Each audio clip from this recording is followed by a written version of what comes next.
Welcome into the High Noon Report. I am Pugs Moran. Hold on, let me get the chat room going. We do this every Monday through Friday, noon till, well, whenever the news runs out. That's how I like to put it. Sometimes we go a little bit after 2. Sometimes we make it just short of 2. It's rare, admit it. It's rare that we go short of 2. We do have an active chat room. Let me make sure that that is integrated the way we like it. There we go. There's the chat room. Who's going to be first in? All right, I'll wait. What do we do on this show? Well, we like to give you a full, well-rounded look at the day itself, right? So we were going to call it Today, but apparently somebody else already has a show called that. We go through it in stages. We begin with a little segment I call Erstwhile on This Day, where we go back and we look at the events that have shaped this day in the past. We seek out rhythms. We try to detect patterns that may predict what we may face in the coming hours of this episode of, and by the way, it's the 7th day of June. The 7th day of June. We are 1 week in. Oh, I know I have been living down here in the bunker since Pride Month started. End of the world and all. 1 week in. We made it. 3 more to go. Our cities are still standing. All right. What else? Okay, so we do the events of the day, then we do the birthdays. We talk about people who were born on this day and give you a little bit of background on why they're notable, and we move on. Then we do these are the people who've died. These are the people who've died. We talk about the people who've passed away on this day, and we decide whether or not we care. Because again, I know that sounds cold and callous, and I try not to be a cold and callous guy, but there are 2 things that we know to be absolutely true, that there are a whole bunch of jerks out there, a-holes, jerks, whatever you want to brand them as. We know they're out there. We see them every day. Hell, maybe we are part of that pack. We know we exist. And we also know that people die every day. Everybody dies. Everybody. Ain't nobody getting off this planet not dying. Everybody dies. So everybody dying, and we know that there's jerks out there. That means it's perfectly okay to accept that bad people die. So I like to go through the people who died on this day and determine, is this guy all right? Or is this guy, was this guy a jerk? Then, and only then, after we've gone through the events of the day, the births and the mornings, then we move on to the topics of the day. We cover everything, the headlines, the hot topics, the trends, whatever it is that people are talking about, we get into it and we try and give you a nice little bite-sized idea of what it is. I'll give you my hot take. Doesn't have to be yours, although, I'm just telling you. I think that I'm a pretty decent individual and my thoughts are considered. Whatever that's worth, but we have a conversation. The chat room, who we got? We got Whitney in the chat room. Hiya, Whitney. We got Jen Hernandez. We got Rainy. Hi, Jen. We got Rainy Day. Rainy Days. We got Leslie. We got Adam's here. Of course, Adam's here. Byron's here. Whitney's. Oh, we already said Whitney. Ty is here. All right. Very good. Everybody grab your beanbag chairs and form your soul circle of life. Shut up, dog. It's my well-practiced patter. Oh, look at her. Yeah, look at her. Yeah, she's okay. She's in her seat. All right, never mind. The dog's here. We're all good. I was worried that she was going to just pop in the middle of the show because she's doing this thing now. She does this thing where I come up here. Those of you who follow the show know that I do this show from what I lovingly call the 1%er compound in beautiful Highland Park, Texas. I am flopping in an old mansion that is about to undergo a major refurbishing. I used to live over in a really cool ass guest house, but we moved over from the guest house because, well, okay, so there were air conditioning issues. There's no air conditioning over there, and this house was abandoned. So just go over, take you're on the property. As long as you're on the property, taking care of the dog and all that, use the big house. So we moved into a new studio here. We call this the closet studio, or Comfort Nest South, as I like to call it. And hold on a second. Oh, I'm so sorry. Okay, so and every day I come up here to the new studio in Comfort Nest South. And the dog acts like she doesn't want to be a part of it, right? So I come in, I have to soundproof the door when I close it. So it's a process. It's not a big process, but it's more than just closing the door. And I'll hear the dog walk away because it's all hardwood floors around here with crazy echoes, which is why I'm doing the show in a closet with soundproofing everywhere, because this entire place is cavernous and echo. So the dog doesn't want any part of it. until the show starts. And then the dog thinks she's Bob Hope. She's just going to walk on in the middle of the show. I have to get up. So we had a little bit of a thing this morning where I had to drag her in here. And now she's moping. You know you want to be in here anyway. You're going to be in here in 5 minutes. Again, I put it to you, the good streamer. My dog sits here and watches me do this. What do you think my dog thinks I'm doing? Amazing. All right, let's get into what today is. And let me remind you, tip the show if you can. The show runs on your courtesies, your little drops. Consider me your bartender. Consider me your pizza delivery man. Whatever it takes, drop a little something in the Venmo and the PayPal, and we'll go a long way to keeping this show on. Appreciate it. Thank you to everybody who helped out last month. We're still falling a little bit short of our goal, but man, oh man, thank you so much to everybody. And thank you to Sacred Oils, located at 13740 Midway Road in Farmers Branch, Texas. Sacred Oils, all of your CBD needs, your Delta needs, your edibles, whatever it is that you want, they've got them, and they're giving you a discount. Pugs 20. Tell them Pugs 20 if you get anything from Sacred Oils, Pugs 20, and they'll give you 20% off. Not a bad deal. So thank you to everybody. Let's get into it. Let's start this motorboat. It is the 7th day of June, year of our Lord, 2023. June 7th is the 158th day. Yeah, I'm just checking for a minute there. I went, wait a second, is it June 7th? Yeah, it is. June 7th is the 158th day of the year. 207 more of these bad boys till the end of the year. So as we like to say around these parts, get those New Year's Eve plans started. All right, let's time for Erstwhile on this day. This is where we take a look back at the events that have occurred on this day. We look for patterns. We look for rhythms. I say that every day. This is why we do it. What is it that they say? Those who forget the past are doomed to repeat it. Well, we've seen repeatings of the past happen on the very same day. On this day in 1099, the First Crusade, the siege of Jerusalem begins.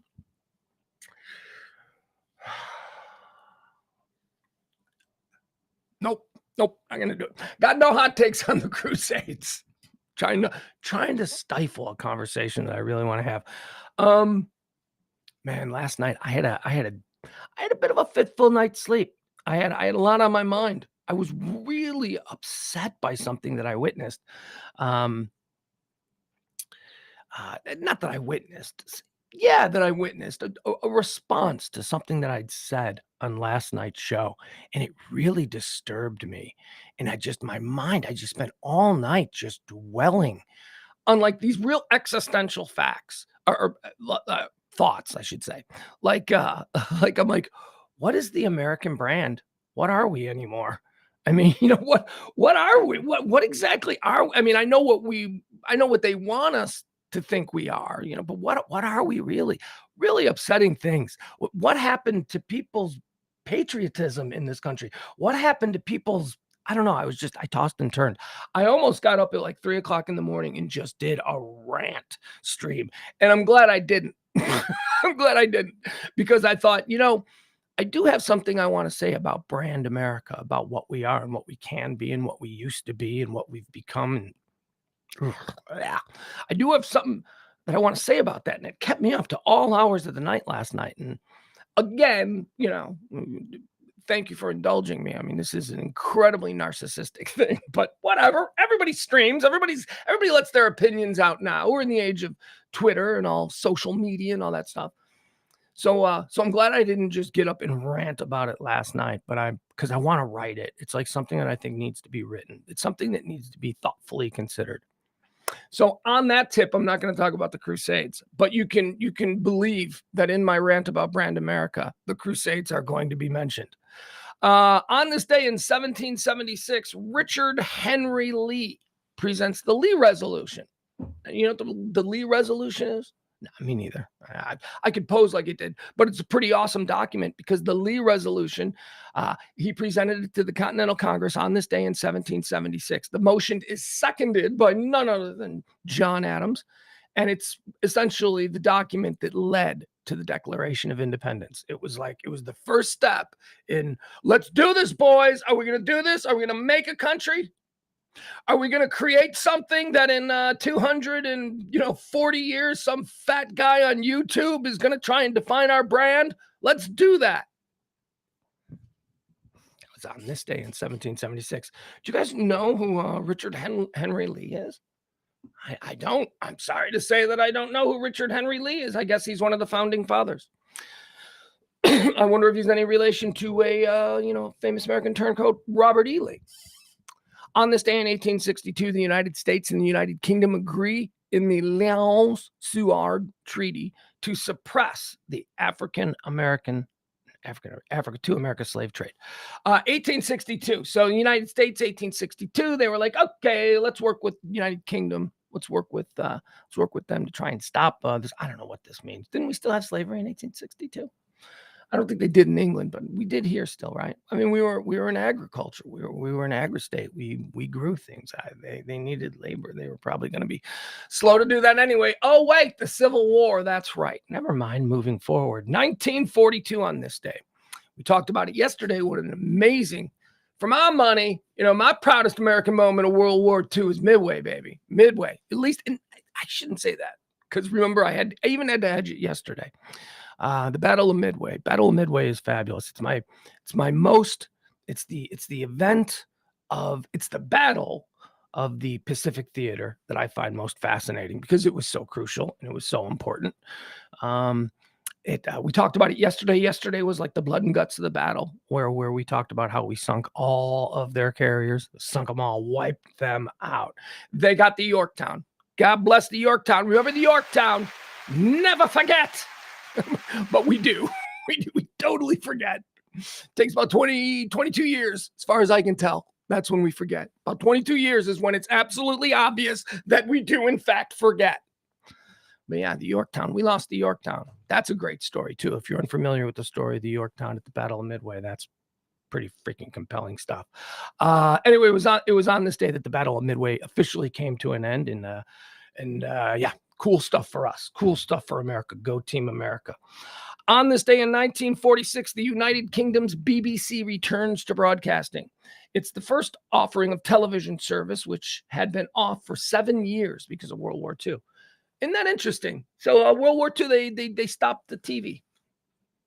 Seems like that would be like a really crucial way to disseminate information during wartime. But I imagine that televisions and how people use television, it was such a new concept that they probably were like, can we use this for something? I don't know. Maybe it had something to do with German. I don't know. The Germans were really good at the propaganda, so they might have been able to hack in and do like a whole Max Headroom thing, where they're like, we are now in charge.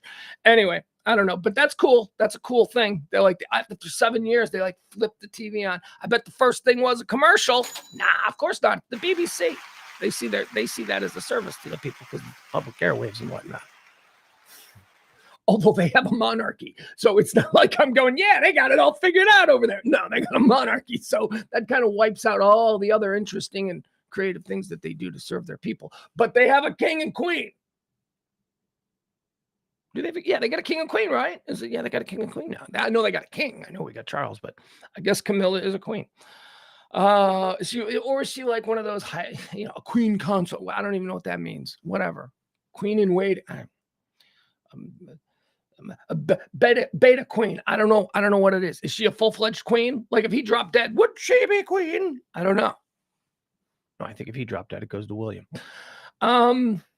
Why do I care? I don't care. It's one of the most offensive things that exists in this world, that our best friends in the whole world still believe in this like magic little anointment of these inbred people, these inbred blue bloods. You're better than everyone else and shall be for all time. Like our best friends in the world, the Brits are like, yeah, we totally accept that. That makes sense. That's, Now, if you're an American, you look at that and you think, oh my God, that's insane. There we go. We've identified one tenet of being an American, of the American brand. No monarchies, right?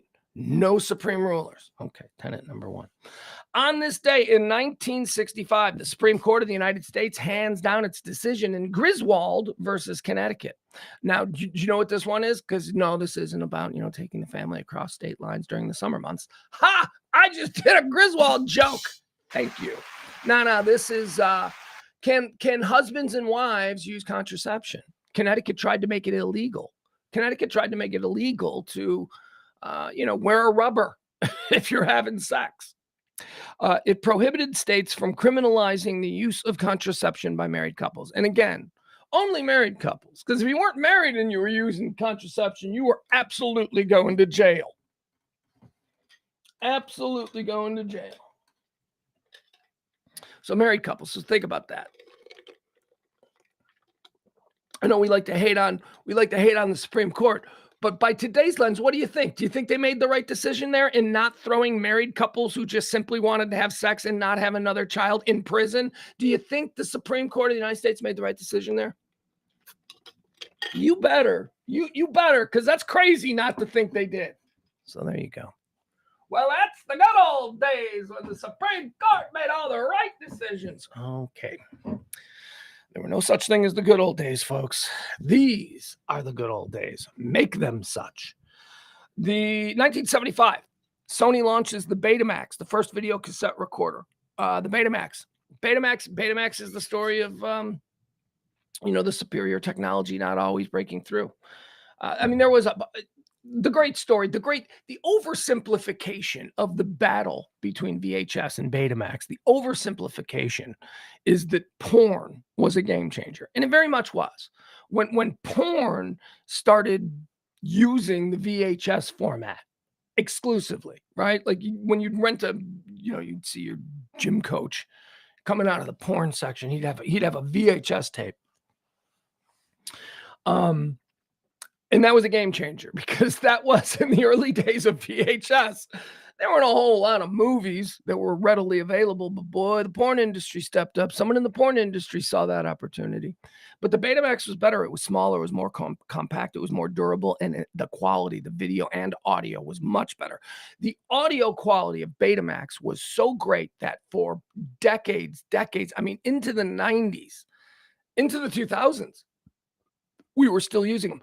Radio stations exclusively used Betamax tapes, long defunct Betamax tapes, not being used by pretty much anyone else except for radio stations. All radio stations used Betamax tapes well into the 2000s in order to record their entire programming day. There was a wall of engineering equipment, and there was a bunch of Betamax machines, and there were Betamax tapes. And if you wanted to pull something from a show, hey, something happened a couple weeks ago, you'd go into the library and you'd find the Betamax with that day, and you'd have to edit off the Betamax. But yeah, it's fun to think about the aspect that it was porn that wiped it out. But there were a whole bunch of other things like, globalism, and there were all kinds of things that were going on with the Sony Japanese company Betamax and the eventual winner VHS. But it's an interesting story. I think there's a documentary. I don't know if it's on Hulu or Netflix, but it's on one of those two. I'm sure it's on one of those two, about the whole battle between Betamax and VHS to become the type of thing that we watched on our VCRs. On this day in 1982, Priscilla Presley opens Graceland to the public for the very first time. No, I'm sorry. This is wrong. I read that wrong. My apologies. In 1982, Priscilla Presley opens Graceland to the public. The bathroom. She opens the bathroom where Elvis died to the public. Okay, you would think maybe the family would be like, people make fun of him for dying on the toilet. Should we let them sort of have that moment? Is there a way that we loved Elvis, we're his family, right? Shouldn't we protect him in death from that ongoing humiliation of a bunch of hillbillies who pay $7 to walk through Graceland? Shouldn't we deny them that moment to mock this man that we love one last time? Shouldn't we do that? No. Open it up. Gate admission at Graceland is down. Anyone got any ideas? Let's let them see the shitter where Elvis died. Now, look, I'm not judging that. I'm just saying, if I'm Bobby Elvis, if I'm Elvis's oldest son, man, I don't know that I'm down with that. I don't know. I'm going, okay, so we're gonna let people come through here. They're gonna look at the bathroom. They're gonna see where Dad laid. They're gonna see Dad's very inelegant death, and they're all going to have their chuckles, and they'll take pictures of it, and they'll show their friends, and they'll say things like, "This is where the king died on the shitter." Yeah. I don't know. Hi, I'm Bobby Elvis. I don't know if I'm comfortable with that. Let's just leave the bathroom as a place where, people don't need to. That would be me. But, I'm not cashing checks from the Graceland front office. My monthly nut isn't dependent upon the people who pay to tour Graceland. And I do imagine that would be a draw. I'd pay. I would. As someone who didn't know Elvis. So I didn't know Elvis. Although, as we all know, I can never do that because I am banned for life from Graceland. Never got to see the bathroom. I was there long after they opened it up to the public, but I never made it to the bathroom. I did a cannonball into a swimming pool and was immediately arrested. I never saw the jungle room. I never got inside. I was waiting in line. There's nothing happening. And that is the story of how I am banned from Graceland. On this day in... oh, no, I'm sorry. That's it. Yeah, is that it? Really? Is that the last one we're going to do? We're going to do Priscilla Presley opens this shitter for people to gawk at. Okay, good deal. Let's talk about some birthdays. Born on this day in... Oh, I'm going to do the birthday things. Got to make it. Banam, banam, bana. They say it's your birthday. Banam, banam, bana. Born on this day in 1778, Beau Brummel. It's Beau Brummel Day. Beau Brummel Day around the world. You know what Beau Brummel is? Fun name to say, Beau Brummel. There was a band. There was a. I think they were from North Carolina, an '80s sort of new wave band, maybe new romantic. I don't know what you would have called the Beau Brummels. Maybe they were '70s even. I don't know. I know that Billy Joel said that you could really be a Beau Brummel, baby, if you just give it half a chance. I remember he quoted. So who was Beau Brummel? Well, Beau Brummel was a fancy dapper dude. Beau Brummel was like the world's first Calvin Klein. Beau Brummel was like a fashion designer of much renown back in he dressed the kings and queens of Europe, and he was Beau Brummel. So in that Billy Joel song, you could really be a Beau Brummel. He was saying you could really look good. You could really dress up and be snazzy. All right, happy birthday to you, Beau Brummel. I don't know why I mentioned that. I just find him interesting. I like the name. On this day, born 1837, Aloy Hitler. Hitler's dad, born on this day. He died in 1903. So here's the thing. Yeah, he's Hitler's dad. But he died in 1903. He died when Hitler was very young. So obviously it's not like, what Hitler became his dad's fault, right? Dad was dead long before Hitler. Dad was an old dad. Dad was... When was Hitler born? I don't know. Dad was an older dad. Anyway, we don't need to spend any more time on Hitler's dad, other than to just say he died young, and I don't know that he can necessarily be blamed for it. So let's just move on from old Aloy Hitler. Born on this day in 1917, Dean Martin. Yay! Everybody likes Dean Martin. Dean Martin seems awesome. Dean Martin was not a drunk. Dean Martin was a teetotaler who was able to avoid being made fun of as a teetotaler by presenting himself comedically as the biggest drunk of them all. That was apple juice, folks. Dean Martin. Frank Sinatra was the real party monster. Frank Sinatra was the guy that would hold these after-show parties that would rage until 5 o'clock in the morning with the world's most interesting people gathered and doing the most debauched of things. Dean was never there. Dean was back home with his wife and kids. Dean was not who you thought he was.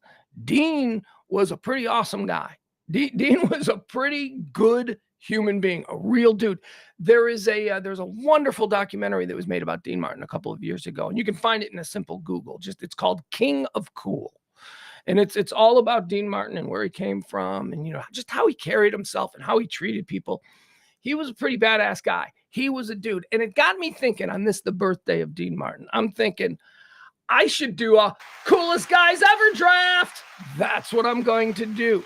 We occasionally on this show, and by occasionally, I mean every day, we do some kind of a draft where we, in the style of the NFL, where we take the first one, the most popular person first, and then we do it in 5 rounds. So there's 5 picks, 5 draft picks out of all the choices, and then we invite some free agents to camp. So if you don't hear your favorite mentioned in one of the first 5 picks, just stick around. We might give them to you there in the free agent invites.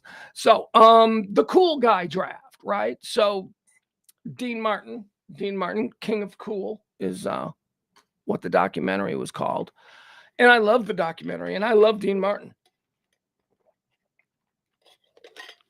But Dean Martin ain't the coolest. I'm sorry. He ain't the coolest, because with the first pick in the 2023 Pugs Moran presents the High Noon Report on the Radio Misfits Network Cool Guy Draft, we select Steve McQueen.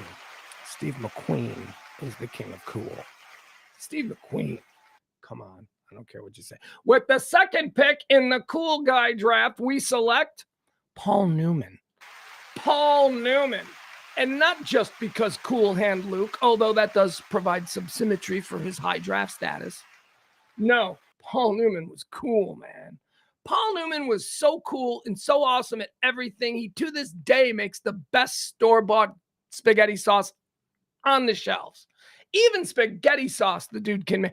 Paul Newman is a cool guy, man. Cool guy. Posthumously, he is still cranking in millions of dollars a year, and he's cranking that out to charity. Posthumously. Been dead for years. And he set it up that way. He set it up so that he will always be able to leverage his name and likeness on this planet for money as long as it goes to that charity. That's a cool guy. Paul Newman, number 2. Number 3 on the cool guy draft, the 3rd pick overall. Yeah, happy birthday, Dean Martin. We'll go with Dean Martin. This seems like a good place for Dino. He's awesome. And, you know, maybe if I was 10 or 15 or 20 or 30 years older, I might have, you know, him ranked higher. Maybe I will. But, you know, for me, it's Steve McQueen, man. McQueen, it's Newman. Oh, and then comes Dean Martin. Number 4, the 4th pick in the cool guy draft. And this is, by the way, this is just my opinion. Hot coffee. This is a character now. This is a guy that I love. This is a character. The number 4 pick in the cool guy draft, who ironically was a number 1 pick overall, I believe. Ladies and gentlemen, cool ass Joe Namath, Broadway Joe. Just absurdly cool, absurdly unflappable, always smiling, always grinning, always looking like the cat who ate the canary. I mean, yes, he had that weirdness with Susie Colbert on the sideline of Monday Night Football, where his Super Bowl champion team Jets were being honored at halftime, and there had apparently been a party, and he'd probably seen a lot of guys he hadn't seen in a long time, and they were laughing and drinking. And sure, he gave an interview where he was smashed and tried to kiss Susie Colbert, but still, Joe Namath, a career of cool cannot be wiped away by, "Can I kiss you?" Can't be. Can't be. It doesn't work like that. All right, so that's number 4 pick. Again, recapping in the cool guy draft. Steve McQueen is number 1. Paul Newman is number 2. Dean Martin is number 3. Joe Namath is number 4. And number 5 in the cool guy draft, and I'm sorry, I don't want to hear from any of you. This dude is cool as hell. I just watched something with them. Oh, I was watching the Rock and Roll Hall of Fame, the induction ceremony, and the camera kept going to this guy. I'm like, look at that dude's cool as hell. Lenny Kravitz. Lenny Kravitz comes in at number 5 in the cool guy draft. All right, Steve McQueen, number 1. Paul Newman, number 2. Dean Martin, number 3. Joe Namath, number 4. Lenny Kravitz, number 5. Now, we are going to invite some cool-ass guys into camp. That's right. We're bringing some dudes. We're going to see how much they chill. Coming to cool guy free agency camp this summer, Robert Mitchum. Yeah, Robert Mitchum. How about Lee Marvin? Yeah, Lee Marvin's coming. Okay.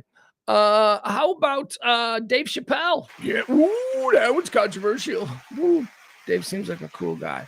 How about Cary Grant? Yeah, Cary Grant's coming. Cary Grant. How about George Clooney? Yeah, I think Clooney's pretty cool too. Clooney seems like a cool guy.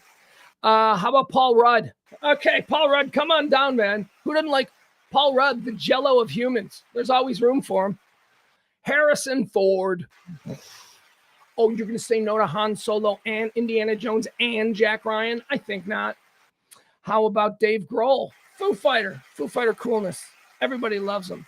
How about Bruce Springsteen? Don't say no to my guy. Bruce Springsteen, come on, you're making the team, Bruce. I know how cool you are. I know how historically cool you are. Don't worry. I just couldn't waste a draft pick on you. I knew you'd be available, and so you're making the team. Jamie Foxx. Told you about that story.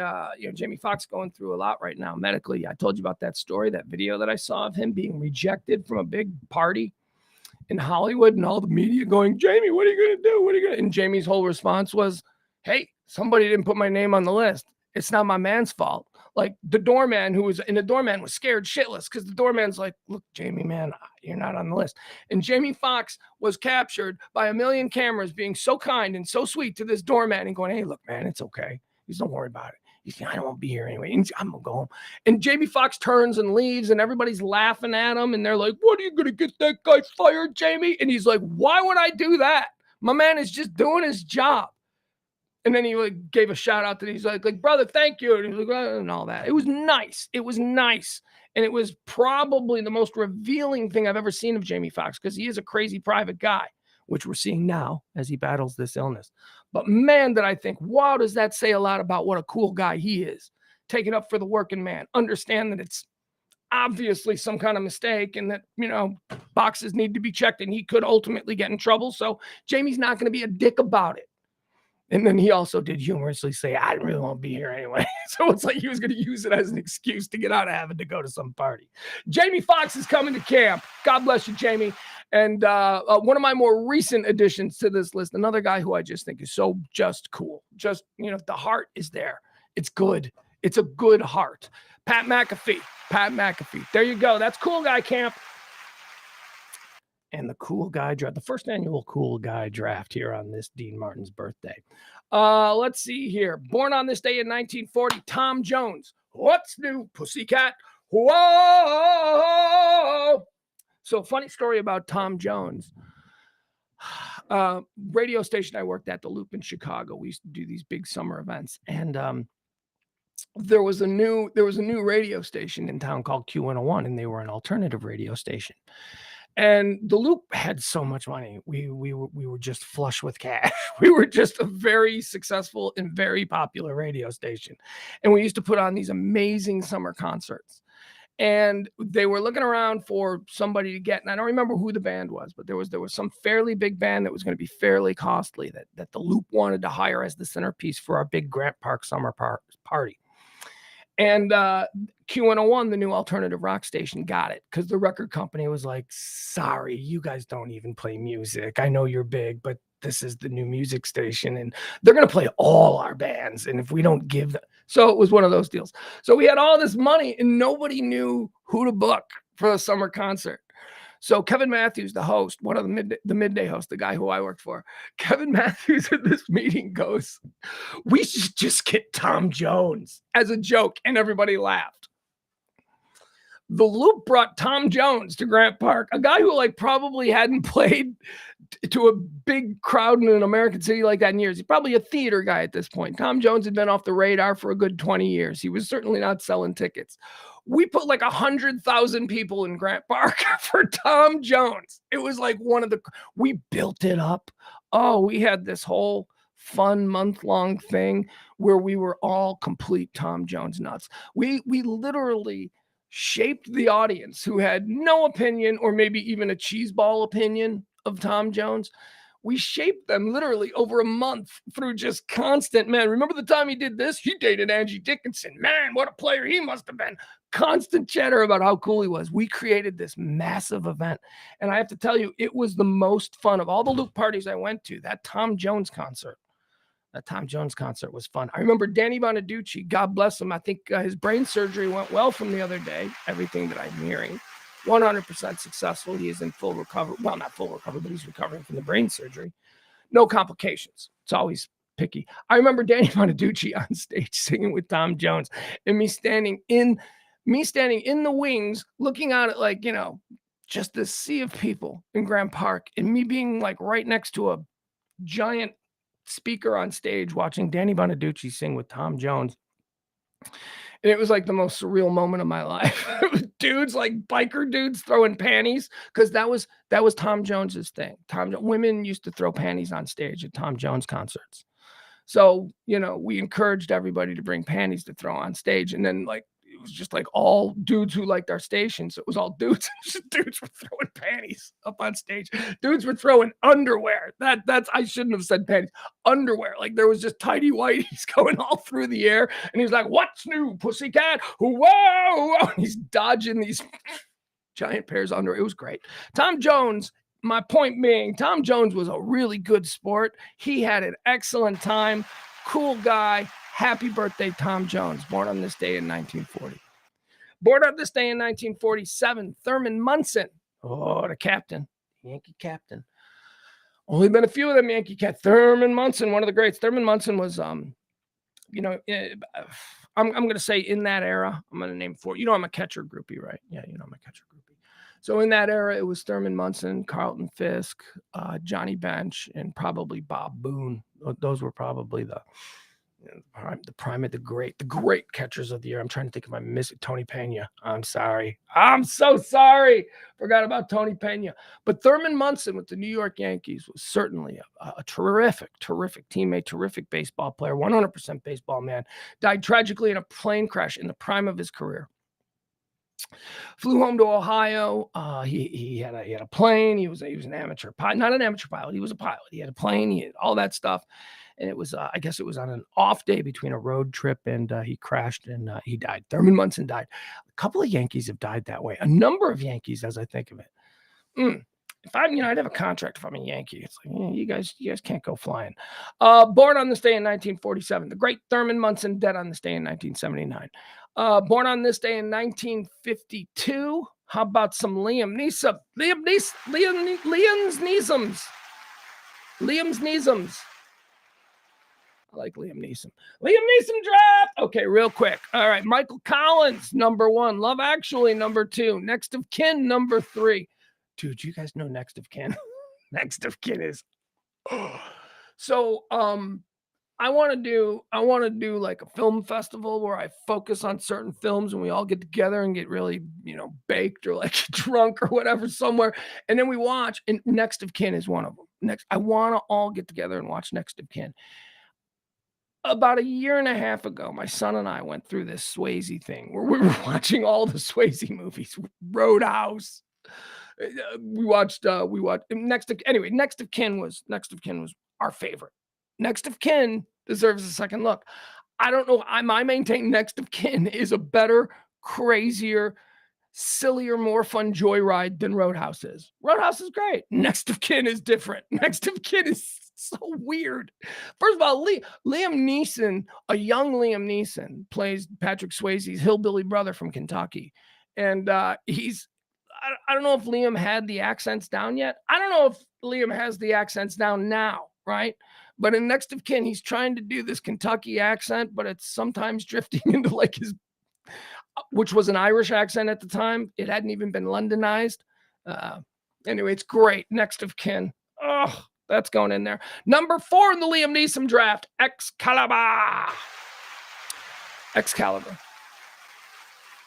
I'm going to take a moment here. I want to talk about Excalibur because Excalibur was like a 1980, 81. If you're a Gen X dude, you remember Excalibur.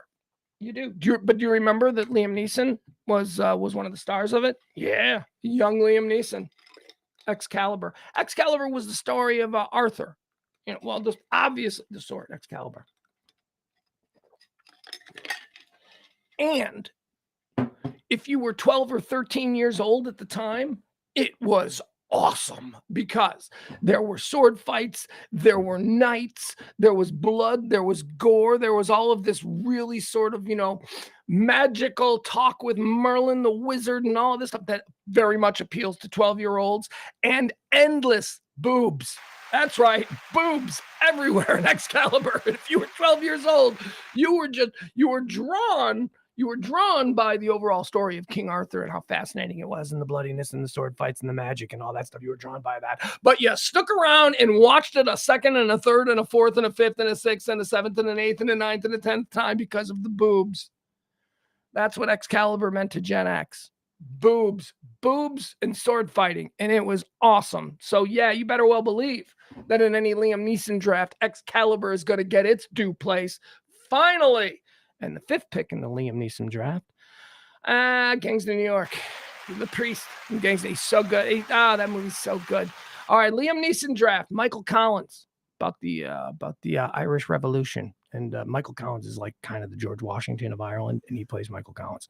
Michael Collins, Love Actually.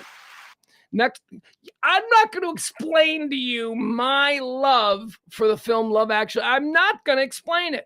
Number 3, Next of Kin. Number 4, Excalibur. Number 5, Gangs of New York. Now, what about Free Agent? Dude, I looked at Liam Neeson's.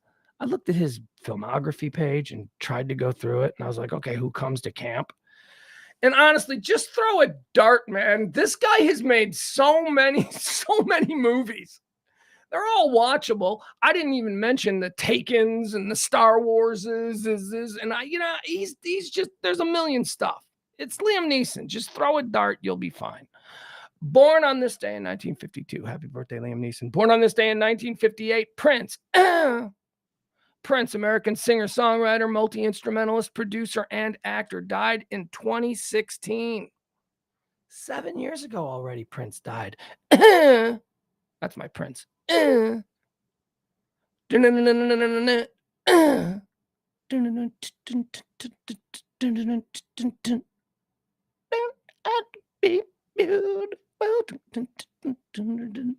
Prince was so great, man. I'll tell you, one of the great victories is that my son, after years and years of when he was really little, it was Michael Jackson. He liked Michael Jackson, and all that. And I'm like, well, there's this other guy, Prince, and I used to kind of push Prince on him. Now that he's 14 and he's getting more sophisticated, he's like way more into Prince. Like he's way more into like what he was doing, which I think is a victory, because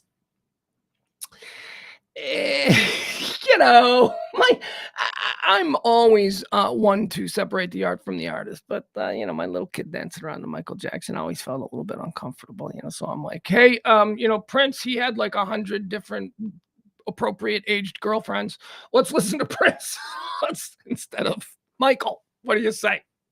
If you're going to become obsessed with anybody, let's have it not be the potential pedophile. Just saying to my 7-year-old son. Let's see some other birthdays. We got a lot of birthdays. Let's run through these. We got Mike Pence, 48th Vice President of the United States. Mike Pence is, of course, running for president of these here United States. No idea who's going to vote for him, Mike, but hey, collect that money, cash them checks. Give yourself a job for the next few years as head of your pack until some friend gives you some big job somewhere for millions of dollars you didn't either deserve or earn. Okay, so now Lance Reddick. Lance Reddick was born on this day in 1962. He's, of course, from The Wire. Curtis Daniels from The Wire. Lance Reddick. He died a year ago today. Some kind of, he was sick. Guys, and now it's just a crazy run of names. And I'm gonna run through all of these names. There's just too many birthdays. I mean, my God, it's 46 minutes after the hour of 12 already, Central Standard Time, and we're still in birthdays. Look at these birthdays. We got Dave Navarro, we got Bear Grylls, we got Allen Iverson, we got Bill Hader, we got Anna Kournikova, we got Michael Cera, we got Izzy Azalea, we got Fetty Wap, we got Emily Ratajkowski, we got George Ezra and Christian McCaffrey. I can't spend that much time on birthdays. So let's pick and choose. Dave Navarro, he's an a-hole. Kicked him off my show once. Bear Grylls, don't know anything about him other than any the outside guy that eats poop. Yeah, okay, moving on. Allen Iverson, totally underrated. Iverson is awesome these days. Have you heard him? Have you heard how mature and how, boy, good Lord, if he had the head on his shoulders that he has now when he was 25 years old, Allen Iverson could have been the one we're talking about instead of Michael Jordan. That's right. I said it. Allen Iverson. I've been really impressed by him lately. Bill Hader, born on this day in 1978. This one deserves our attention. I love the podcast Smartless. They recently did a couple weeks back. They did an interview with Bill Hader. I love how they interview on Smartless, except I hated this Bill Hader interview. It was too short. They didn't talk about any of the things. It was very casual. Like, look, that's usually It's usually what I enjoy about the conversations on Smartless. Smartless is a podcast hosted by Jason Bateman, Will Arnett, and Sean Hayes. And they're three long-time friends who have discovered that whenever they go out to dinner, they have great chemistry. So they started a podcast, and now that podcast is making them like $100 million a year. But anyway, they just sit around and interview their big fancy friends. So Bill Hader was on Smartless, and they didn't talk about Documentary Now, which if you've never seen Documentary Now, I don't know how you call yourself a true fan of comedy. That is such brilliant television comedy. Documentary Now. Bill Hader, Fred Armisen. Barry, they didn't talk nearly enough about Barry. Barry is exceptional television. Anyway, Bill Hader, he's great. Anna Kournikova, what happened to her? She was a girl that was like a mid-level tennis player who became globally known because she was hot. That's it. And then after a couple of years of people waiting for her to win, they went, she's never going to win, is she? And then somebody went, have you seen Maria Sharapova? She's actually a talented tennis player who's every bit as pretty as Anna. And everybody forgot about Anna Kournikova, and we all focused on Maria Sharapova, who had herself a wonderful tennis career as one of the greats. Michael Cera, born on this day. Okay. All right. Arrested Development. You got me. Love the Arrested Development. Emily Ratajkowski. I should say 1991. Fetty Wap. No, I'm sorry. 1990. Iggy Azalea. Don't know anything about her. Heard her name. Know she does music. Don't know what music she does. Fetty Wap. Same thing. My son likes Fetty Wap, though. Let's see here. 91. Emily Ratajkowski. God, holy my Lord. And George Ezra and Christian McCaffrey. Happy birthdays. Those are the birthdays. Good. We got through them. You know what it's time for now? It's time for these are the people who've died. These are the people who've died. Do we care? That's right. We take a look at those who've moved on, and we decide whether or not we care about that they've moved on. Dead on this day in 1329. That's right. We're going all the way back. Robert the Bruce. He's a Scottish king. It's not William Wallace. It's not Mel Gibson. It's not. What did he say? What did he say? What was the battle cry in that Mel Gibson get? It's not. Oh, you're not entertained. It's not that. Anyway, nah, he's not. He's not William Wallace. I don't know. I've heard of Robert the Bruce, but I'm not all that. Jean Harlow, American actress and singer. She died on this day in 1937. She was a fabulous babe. Fabulous babe in a time when there was only like 5 chicks that were even 6 or above working in Hollywood. Is that the case? Is she another one of these when you look at, I don't even know what she looks like. I just know that Jean Harlow is known as being a great beauty. I can't picture her in my head, so we don't care. Born on this day in 1950. No, I'm sorry. Dead on this day in 1954. Alan Turing, English mathematician and computer scientist. He's the guy, what's that movie? Yeah, who's that guy? They made a movie. He cracked the Nazi code. He won World War II. He was gay. Do we care? Not that he was gay. I don't give a crap who he was sleeping with. He did something that helped win the war. So for that, we care. But, Hollywood did that thing where they got a front and center, whoever. I don't remember. So I love the Jack Ryan movies. We were talking about the Jack Ryan movies. I didn't see any real need to make, love scenes between Jack Ryan and his wife, heterosexual love scenes. I mean, he had a wife, but it wasn't like there was any romance between them. That's the complaint that a lot of people have, that the gay agenda, which can also be termed a plea for acceptance, but the gay agenda, as it's called, in a lot of people's eye, has been accepted. It's like people don't have problem. You know what I mean? So I think the pushback is, we questioned this the other day. I've had a lot of interesting conversations with people over this very subject. There's just a lot of people who are just like, I don't want to hear about it. And, it doesn't necessarily make them homophobic. Some of them are, but not everybody. And it's one of the big problems we have in this country. We paint everybody with such a broad brush. Stop it. All right. Do we care? Yeah, we care. He did something with Nazis and, he helped us. World War II. Good for him. Bill France Sr., dead on this day in 1992. Bill France Sr. was an American race car driver and businessman. He co-founded NASCAR. Do we care? Yeah, we like NASCAR. NASCAR's cool. NASCAR's cool. Dead on this day in 2015. Christopher Lee, English actor. Is he the creepy old-timey drag? I don't know what he was. Christopher Lee. He's like a horror icon, right? Christopher Lee. Yeah, we care. Yeah, I guess we care. Dead on this day. Dead on this day right now. Dead on this day this morning. Hossein Khosrow Ali Vaziri. He was an Iranian-American professional wrestler, most famously known as the Iron Sheik. Yeah, the Iron Sheik is trending. We're going to get to that, but we may as well mention it now. The Iron Sheik died this morning. Man, during the very small window that I enjoyed wrestling as a little kid, the Iron Sheik was one that I really enjoyed. Whenever he came out, because, boy, we didn't. That was right around the time when we didn't like the Iranians so much, so he was like the perfect heel, and he played it up. And however, what everyone came to learn about the Iron Sheik in the years past his wrestling days was that he was a really cool guy. He was a really fun guy. He was a really interesting interview. He was a great Twitter follow. He was very funny on Twitter. He died today. The Iron Sheik, WWE legend, the Iron Sheik. All right, is that going to do it? It looks like it is. All right, guys.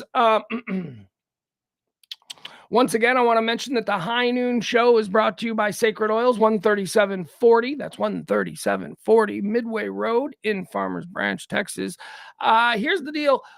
Get your CBDs, get your Deltas, get your chewables, get your edibles, get your whateverables, get your inhalables, get your smokables. They got flour there too. Just check it out. And, it's a complete above board thing. It really is. I know we were talking about on the night show about how all this legalized weed and all these variations of legalized weed and all this stuff, it still feels illegal. It still feels like you're doing something wrong. And you know why? It's called programming. It's called things that we have been forced to accept as reality without any explanation, that we just went, okay. And now, that's programming. Resist the programming. 13740.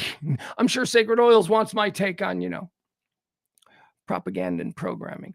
13740 Midway Road in Farmers Branch. Sacred Oils, CBDs, edibles, smokables, vapables, all the ables are there. And if you tell them Pugs 20, you get 20% off.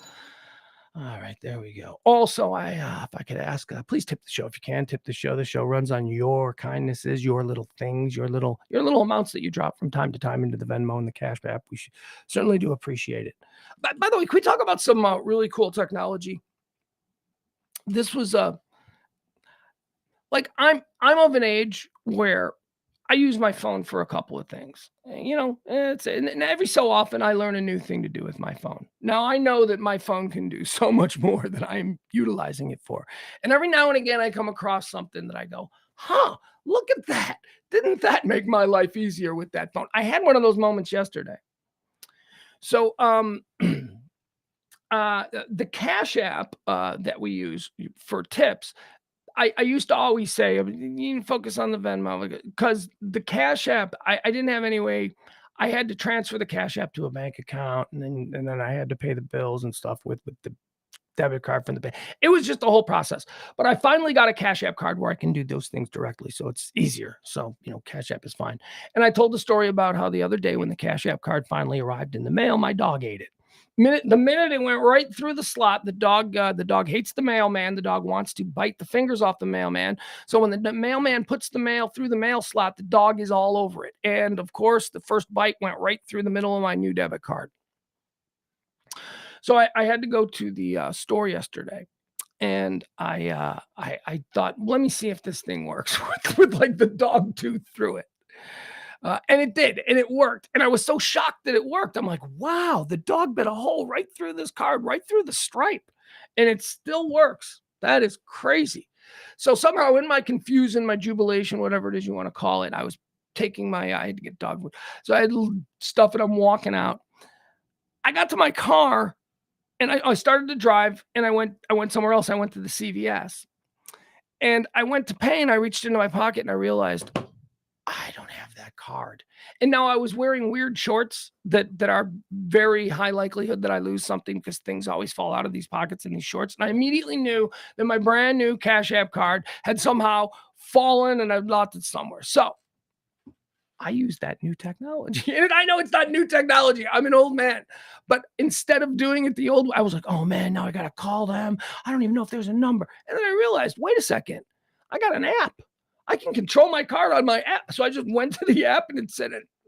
The money was there, so nobody had stolen it. And then, I locked my card right there. I went, nope, no one's using that card now.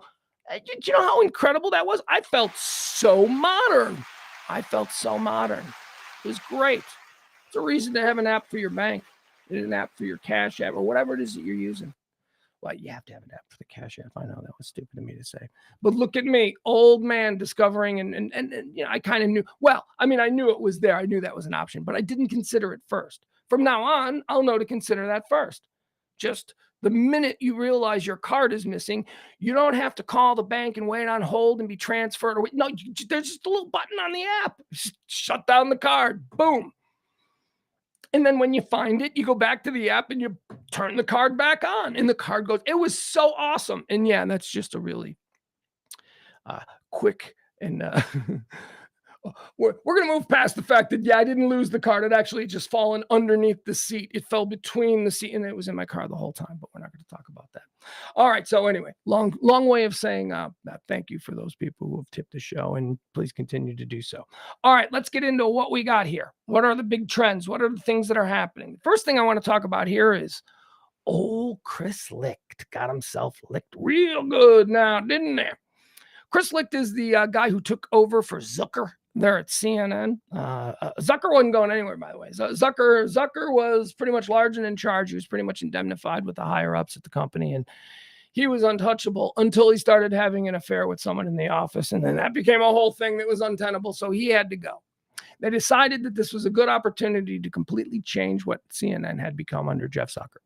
So they brought in Chris Licht from the CBS Entertainment Department. Chris Licht had been the executive producer of The Colbert Show. He had taken The Colbert Show from, the third show on network TV at 10:30 to the number one show. They'd beaten The Tonight Show regularly, and it was quite a big feather in Chris Licht's cap. So he was seen as sort of a wonder boy, brought into CNN with all kinds of fanfare. This is the change we've been promising. That was like the whole thing. And they did change. They made a whole bunch of changes. They made a whole bunch of changes to the lineups. They made a whole bunch of changes to the morning shows. They did a whole bunch of things.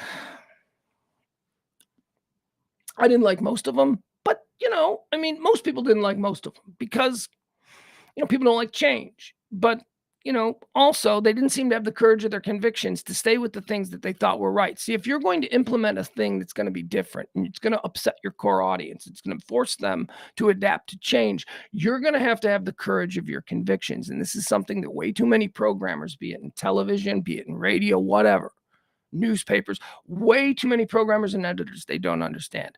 Courage of your convictions is the linchpin. Suffer the slings and arrows. Wait it out. You can't just fold to the early cries of, I don't like it. Chris Licht has almost fallen, and maybe he has. I don't know how history is going to look at this, but Chris Licht's time at CNN could almost be seen as, Zucker was popular. Zucker was popular. Now Chris Cuomo, but Zucker was pretty popular with the rank and file at CNN. So when he left because of the sex scandal, it wasn't necessarily a wonderful thing. But the people there, they said, okay, this new guy's coming in, it's going to be great. And they didn't like him. It's that situation where you don't want to follow a legend. Chris Licht was thrown into CNN, replacing a guy that none of the rank and file really necessarily thought needed to go. Much of the rank and file still saw Zucker as their fearless leader or whatever. And what happens when you follow a legend? You get destroyed because you're not the legend. You're not him. Infighting, backstabbing, all kinds of discord behind the scenes at CNN. We're not talking about the product that was on the air. We're talking about the stuff that went on behind the scenes.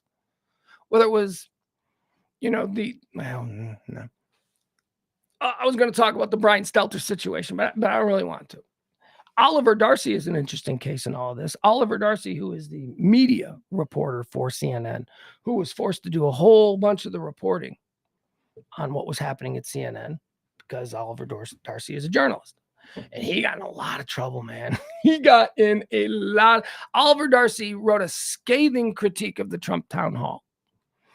And he did it as someone employed by CNN. And he posted it on the CNN website. And Chris Licht didn't like that. This is just after the Trump town hall. Chris Licht didn't like it. He called Oliver Darcy into his office and basically dressed him down. You can't do that. Oliver Darcy was described as being shaken when he came out of that meeting, which is why I was surprised last night when, before I fell asleep late at night, I saw a tweet from Oliver Darcy last night that was an absolute takedown last night at like 2 a.m. of Chris Licht at CNN personally. So last night, Oliver Darcy, the media reporter, when Chris Licht was still employed, he was still employed yesterday, he was still employed when I went to sleep. Chris Licht was still employed, a guy who had previously criticized him and been publicly, chastised for the criticism of CNN, Oliver Darcy. This guy was now once again writing a scathing tweet about the boss at CNN. And then I wake up and I find out he's been fired. Obviously, Oliver Darcy knew last night that he was going to be fired this morning. So I got a question. What happens to that incredibly stupid show that Chris Licht put together? Remember Gayle King and Charles Barkley? Is that still a thing? Kind of hope it is. I was looking forward to how big of a train wreck it's going to be. Or, and always leave the door cracked for this, I was looking forward to be blown away by something that I really didn't think I was going to like. But I don't know. I think it's going to be a train wreck, though. I really do. I don't see. I see Charles Barkley ragdolling Gayle King by the end of the first month. I just don't see that. Have you seen Charles Barkley and the way he argues on the NBA? It's great, but he's arguing with other 7-foot dudes. He's going to have Gayle King. I don't know. I just think it's going to be an interesting thing. Is that still going to be a show? I don't know.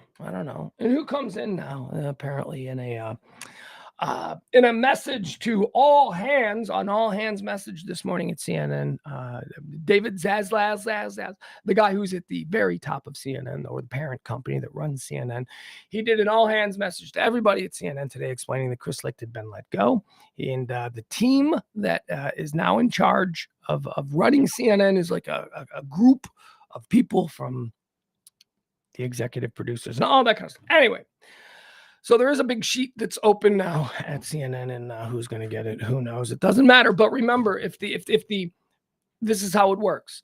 The person who replaces the legend gets their ass kicked. The person who replaces the guy who replaced the legend is given all the time in the world. Why?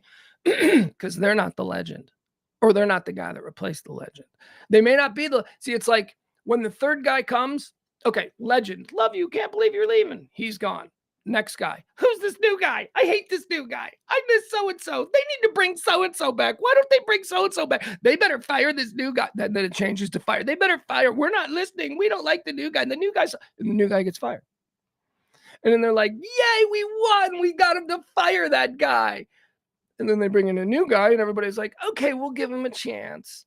And then that guy goes on to have a wonderful career. So you never want to replace a legend. And I think that's maybe a little bit of what's going on with Chris Licht there at CNN. I think there was way too much loyalty to Zucker behind the scenes.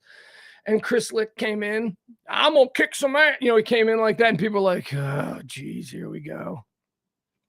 He never had the room. Never had the room is what some people are saying now. Live Golf, that was the big deal yesterday. Live Golf and PGA, Live Golf basically bent PGA over and gave him a big check, and now everybody's fine. Everybody's fine except for the 9/11 families. The 9/11 family group slams PGA Tour over Live Golf merger. They are nothing but paid Saudi shills. An organization representing families of 9/11 victims ripped the PGA Tour's decision Tuesday to merge with the Saudi-funded Live Golf, describing the tour and its commissioner, Jay Monahan, as hypocrites who have become paid Saudi shills. Say that 10 times fast. Paid Saudi shills. Paid Saudi shills. In a statement released Tuesday afternoon, 9/11 Families United said it was shocked and deeply offended by the news of the merger, which will see the PGA Tour, Live Golf, and DP World Tour. That's the European Tour. DP. Then somebody go, hey, you know what DP also means? They all operate now under a single business umbrella funded by Saudi Arabia's public investment fund. Let me see here. Look, this was as expected, right? This was as expected. You knew that the 9/11 families were going to be upset. And this is one of the things that kept me up last night. This kept me up when I was thinking. I told you I couldn't sleep last night. My mind was just racing. I was very concerned. I mean, not concerned, but like troubled by, I got a 14-year-old son. What am I walking him into? What is happening? What's this? If we continue being the way we are now, and what I mean by that is, man, do I even want to get into this? No, I'm going to save this for my brand America. But I'll put it this. I'll keep it confined to this. This is my feeling on it. 21 years ago, on the 12th of September, on the 13th of September, on the 14th of September, the 15th, and in the months that followed, maybe even year or two that followed, we collectively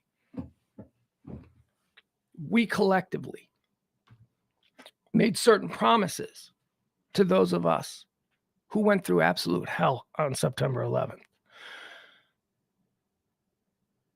We didn't keep any of them. We didn't keep any of them. And there's a whole narrative. The crisis management team, they get their troll farms going and they get their narrative out there. There's a whole narrative that, what the PGA did. Here's the narrative. Jay Monahan is a genius. In 1 year, he went from turning Live Golf from a threat and an enemy into the backer of his entire operation. That's a win-win. Is that really the narrative? Is that it's a win-win? He sold his company to the Saudis.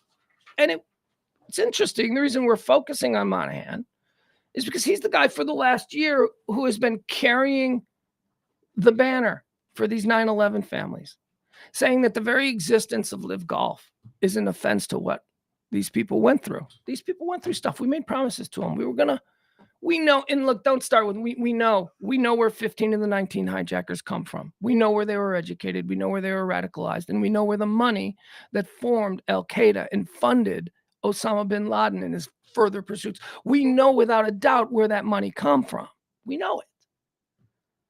So without having to say it, because we do respect that there are business entanglements, without having to say it, the least we can do is stand in front of these 9/11 families and go, look, we're not going to stop the business train, but we can at least mitigate how humiliating or how offensive it has to be every time you turn on the TV on ABC and you see this thing and you look at it and you look at the picture of your fallen husband or your daughter or your kid or whoever it was that you lost on that day. You look at that picture and you think, you know what? The people, the very same money that went to fund the operation that crashed those planes into those buildings, the very same money is now being used on golf on TV to make people think, aren't they wonderful?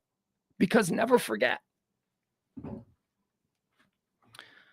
this isn't about United States-Saudi relations. This is about something different. This is about the soul of who are we? Do we rally around these people? Is it 22 years? Is that the amount of time when we forget?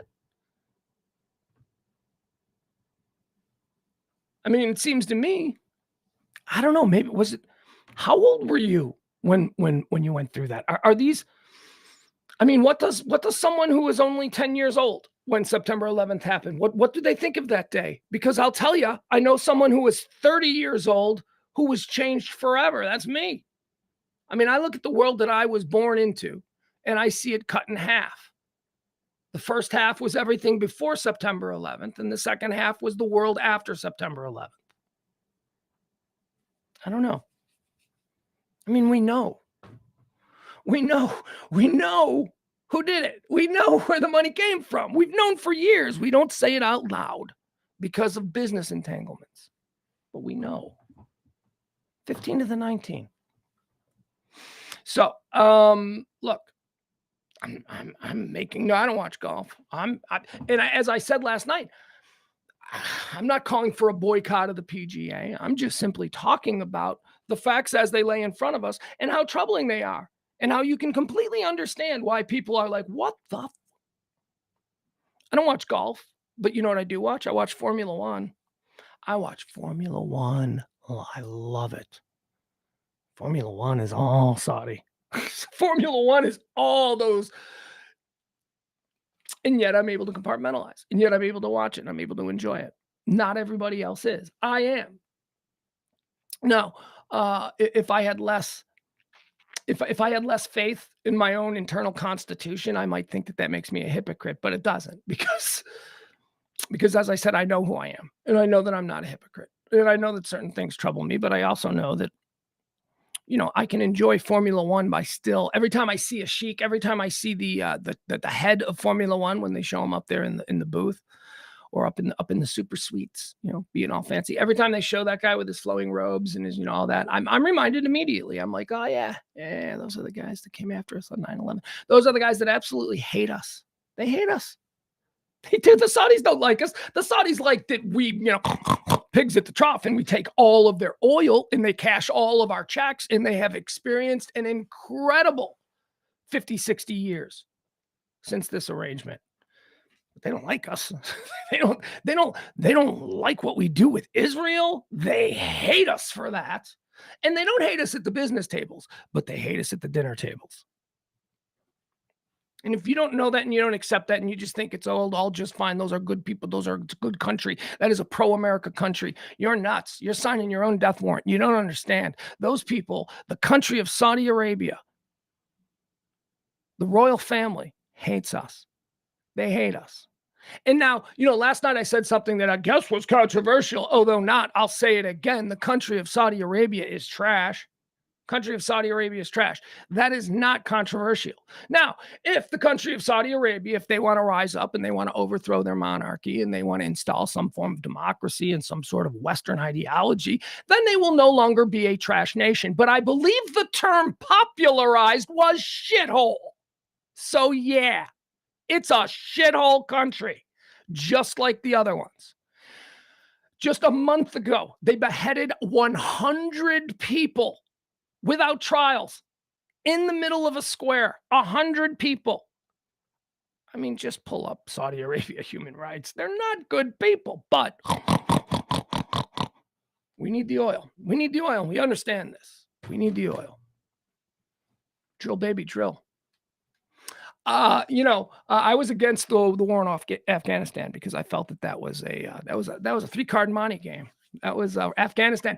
Hey, I know, America, that you need to show the American people that you're going to take revenge on this. So if you're going to do that, instead of going after where 15 of the 19 hijackers came from, because, we're tied up with them in business, instead of going after Saudi Arabia, the true perpetrators and people behind the 9/11, instead of going after them, just go to Afghanistan and bounce some rocks. Just there's nothing there. You're not going to be able, what we should have done, what should have happened, but, we had oil ties. What should have happened after 9/11 is that we should have gone into Saudi Arabia with full force, taken over all the oil fields, deposed that regime, and instilled some kind of new democracy.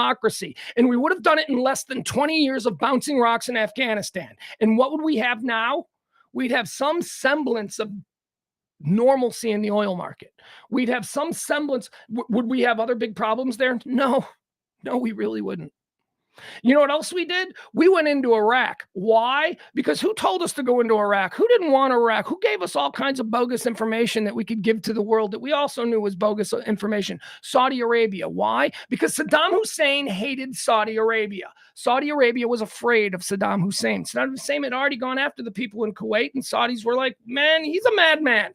We need him out. Hey, America. Go do it. And that's what happened. We bounced a bunch of rocks in Afghanistan, and then we went after and carried the water for the Saudis and got rid of Saddam Hussein for them. And all the while, oil prices went up. And so, yeah, people, that's Saudi Arabia. You make your own choice. And you know what's crazy? I went through all of that without even mentioning the human rights aspects of it. Well, yeah, I talked about the no trials and the 100 beheadings. Now, I don't mean to misrepresent. That was a special occasion. They don't typically behead 100 people at once, but this was some kind of a celebration. That kind of thing in Saudi Arabia is less than, it's their pastime. It's their pastime. They've been torturing people publicly.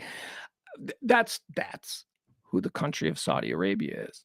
They got the oil. They got the oil. So it's troubling. Now, like I said, I like Formula One. Half the movies I watch are produced by these people. And I'm purposely not reading the chat room because, it doesn't matter. Doesn't matter. Doesn't matter if we agree or disagree on this. And I honestly don't want to hear people defending Saudi Arabia. I don't want to hear it. I don't care. See, again, I'm not going to be on any picket lines. I'm just pointing out that there is a reason some people have for being truly upset about this.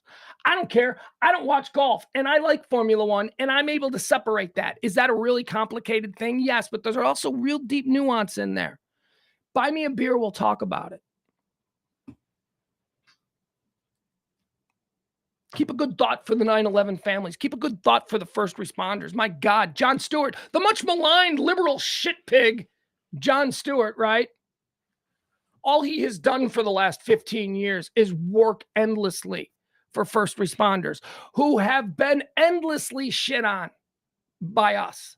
Us. Don't blame it on them. Blame it on us. We don't make it enough of a priority to make sure that the people who spent weeks and months digging out our fellow citizens from those buildings, to make sure that those people get the cancer treatments that we need, but we can't do that. We can't. Oh, well, budgets and all. What about the promises made on September the 12th, the 13th, the 14th, the 15th? What about those? Never forget bumper sticker. 22 years. 22 years. That's the shelf life. All right, moving on. Chris Christie went a little bonkers. Now, I talked yesterday about Chris Christie. He was going to enter the race for president of the United States. Chris Christie went hard on Jared and Ivanka. Did you see that? He said that they grifted like $2 billion out of their time in the White House. That's going to be an ongoing thing. That's going to be interesting. He's going to throw barbs.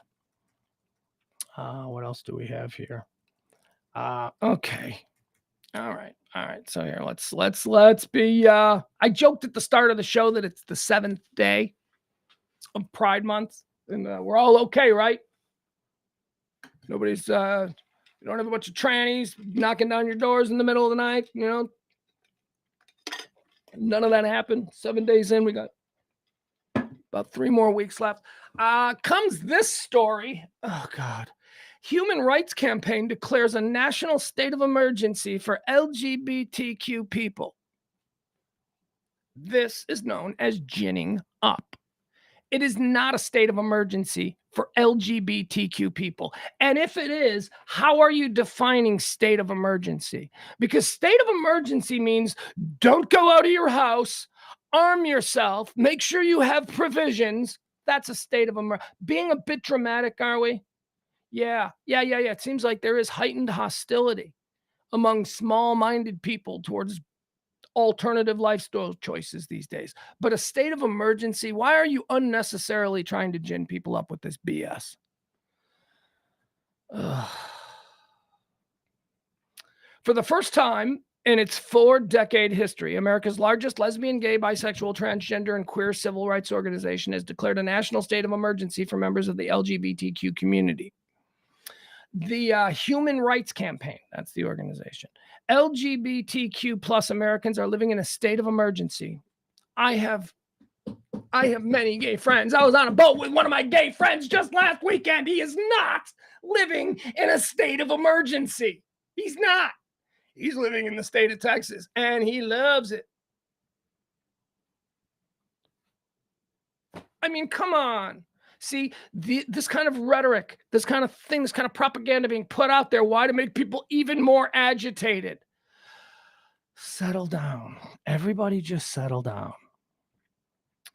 Alongside the emergency declaration, the group will release a digital guide. There are probably people in the chat room who might be gay. Are you living in a state of emergency right now? And again, I beg of you, don't be overdramatic, because there are truly times when we need to declare a state of emergency, and I think it's going to look a lot worse outside than now. Alongside the emergency declaration, the group will release a digital guidebook, including a health and safety resources, a summary of state-by-state laws. Know your rights. Okay. All right, we're going to move on. That's why state of emergency was trending earlier today, because of this. Look, God love my gay brothers and sisters, and every single one of you, you know who you are. I love you. But this advocacy, this kind of advocacy is not helping anybody. State of emergency. If this is a state of emergency, what was 1990? What was 1990 when you couldn't even be publicly gay? What was that? If this is a state of emergency, if what we have in 2023, out in Lake Louisville, I saw rainbow pride flags on a boat tied up with a Trump flag. That's who we really are. Okay, we're not really, I fucking hate you. What we really are just people, and we can all get along based upon all the other things that we have in common. You see that a lot. You know, it's like when you meet somebody, the last thing I want to know about somebody when I meet them is how they vote. Yeah, it's just not something that I want. You know, it's like you run into somebody. It's like, okay, so you run into somebody at a bar, you bump into them. This is how you meet somebody at random. You meet somebody at a bar, you bump into them. Oh, hey man, I'm sorry. Did I bump into you? Yeah, no, I'm good. Hey, that shirt. Are you from Cincinnati? No, but my wife is. Oh, really? Really? What part of Cincinnati? Oh, she's from Cleveland. I'm from Cleveland. My God. Hey, honey, he's from Cleveland. Yeah. Where'd you go to high school? Are you kidding me? Did we go to the same high school? Hey, can I buy you a drink? Yeah, let's have a drink. Oh my God, I can't believe I ran into you guys. This is great. So tell me, did you know so-and-so? Oh, you did? Really? Hey, by any chance, you Indians fans, or you fans of the Guardians? Sorry, I can't believe they changed the name. Yeah, I know that bothers us too. Yeah, man, we watch all the Guardians games. We've got this nice little group that we hang out in, and we watch those games. Oh, really, man? You should be a part of it. Here, let me give you my number. Here's my number. All right, let's go out and watch these games. Oh, yeah, that's great. Hey, by the way, what do you think of Hunter Biden's laptop? You see? There is so much more that we can get between the two of us, so many more connections that we can have where we see the humanity in one another before we even get into Hunter Biden's laptop. So let's try that, man. Let's just try and be cool with people and see who people are first.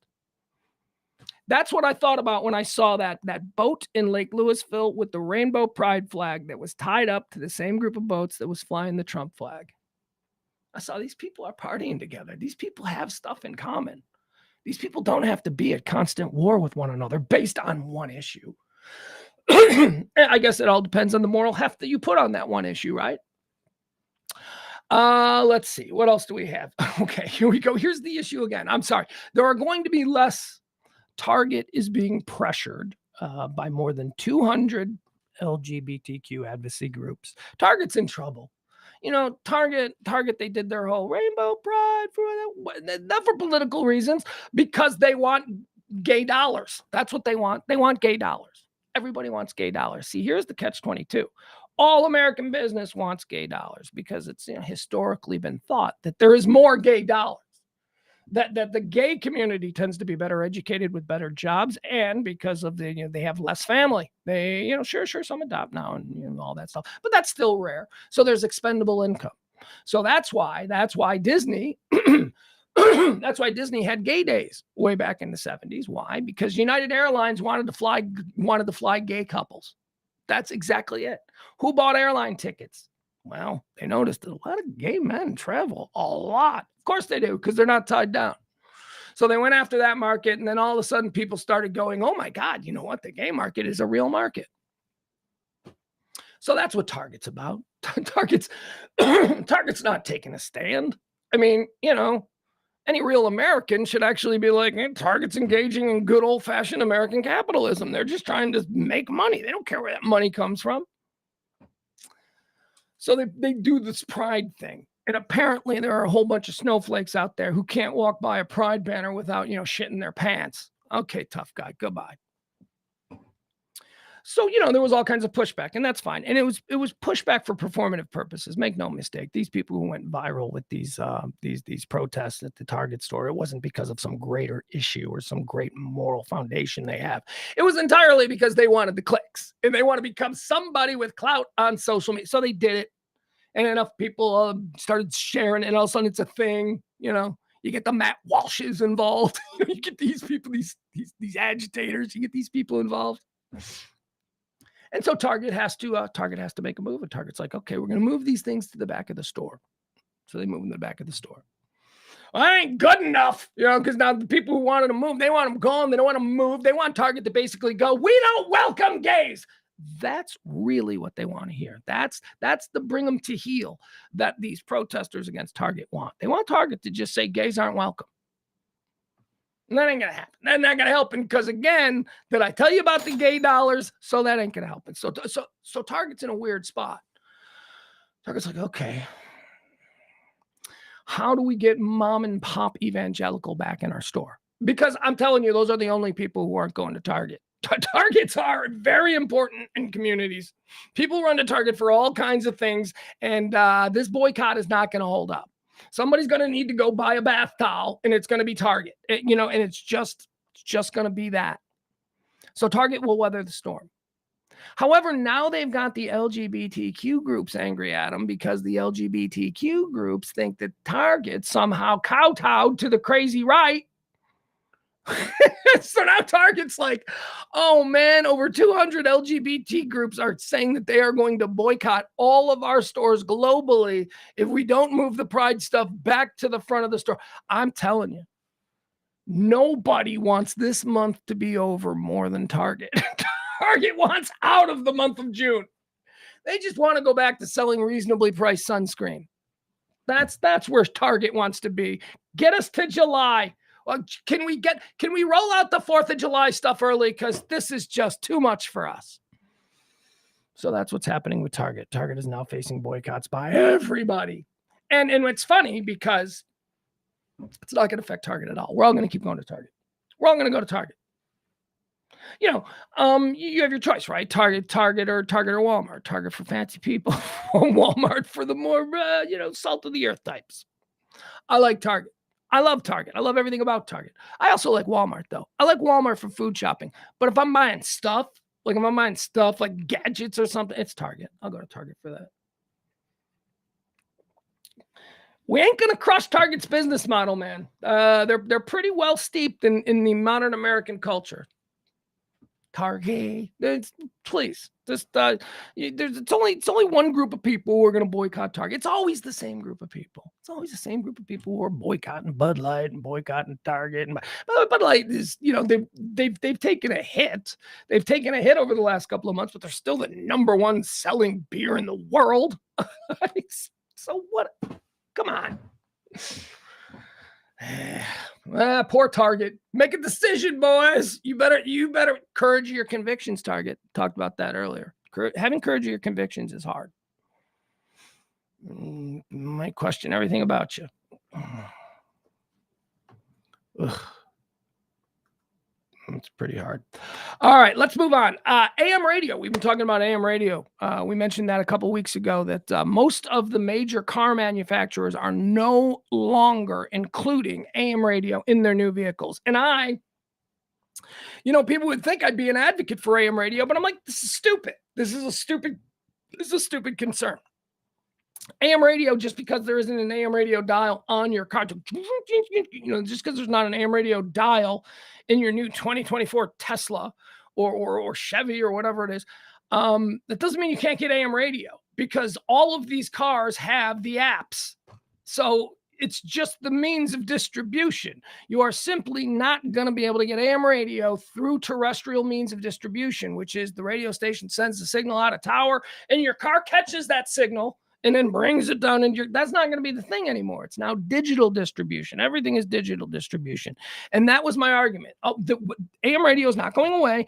This is just going to require some form of education to people who maybe aren't aware that they're just going to have to use the apps in their car to listen. I listen to AM radio every single day of my life in Dallas to a station from Chicago, a sports radio station in Chicago, 670 The Score. I listen to that every day.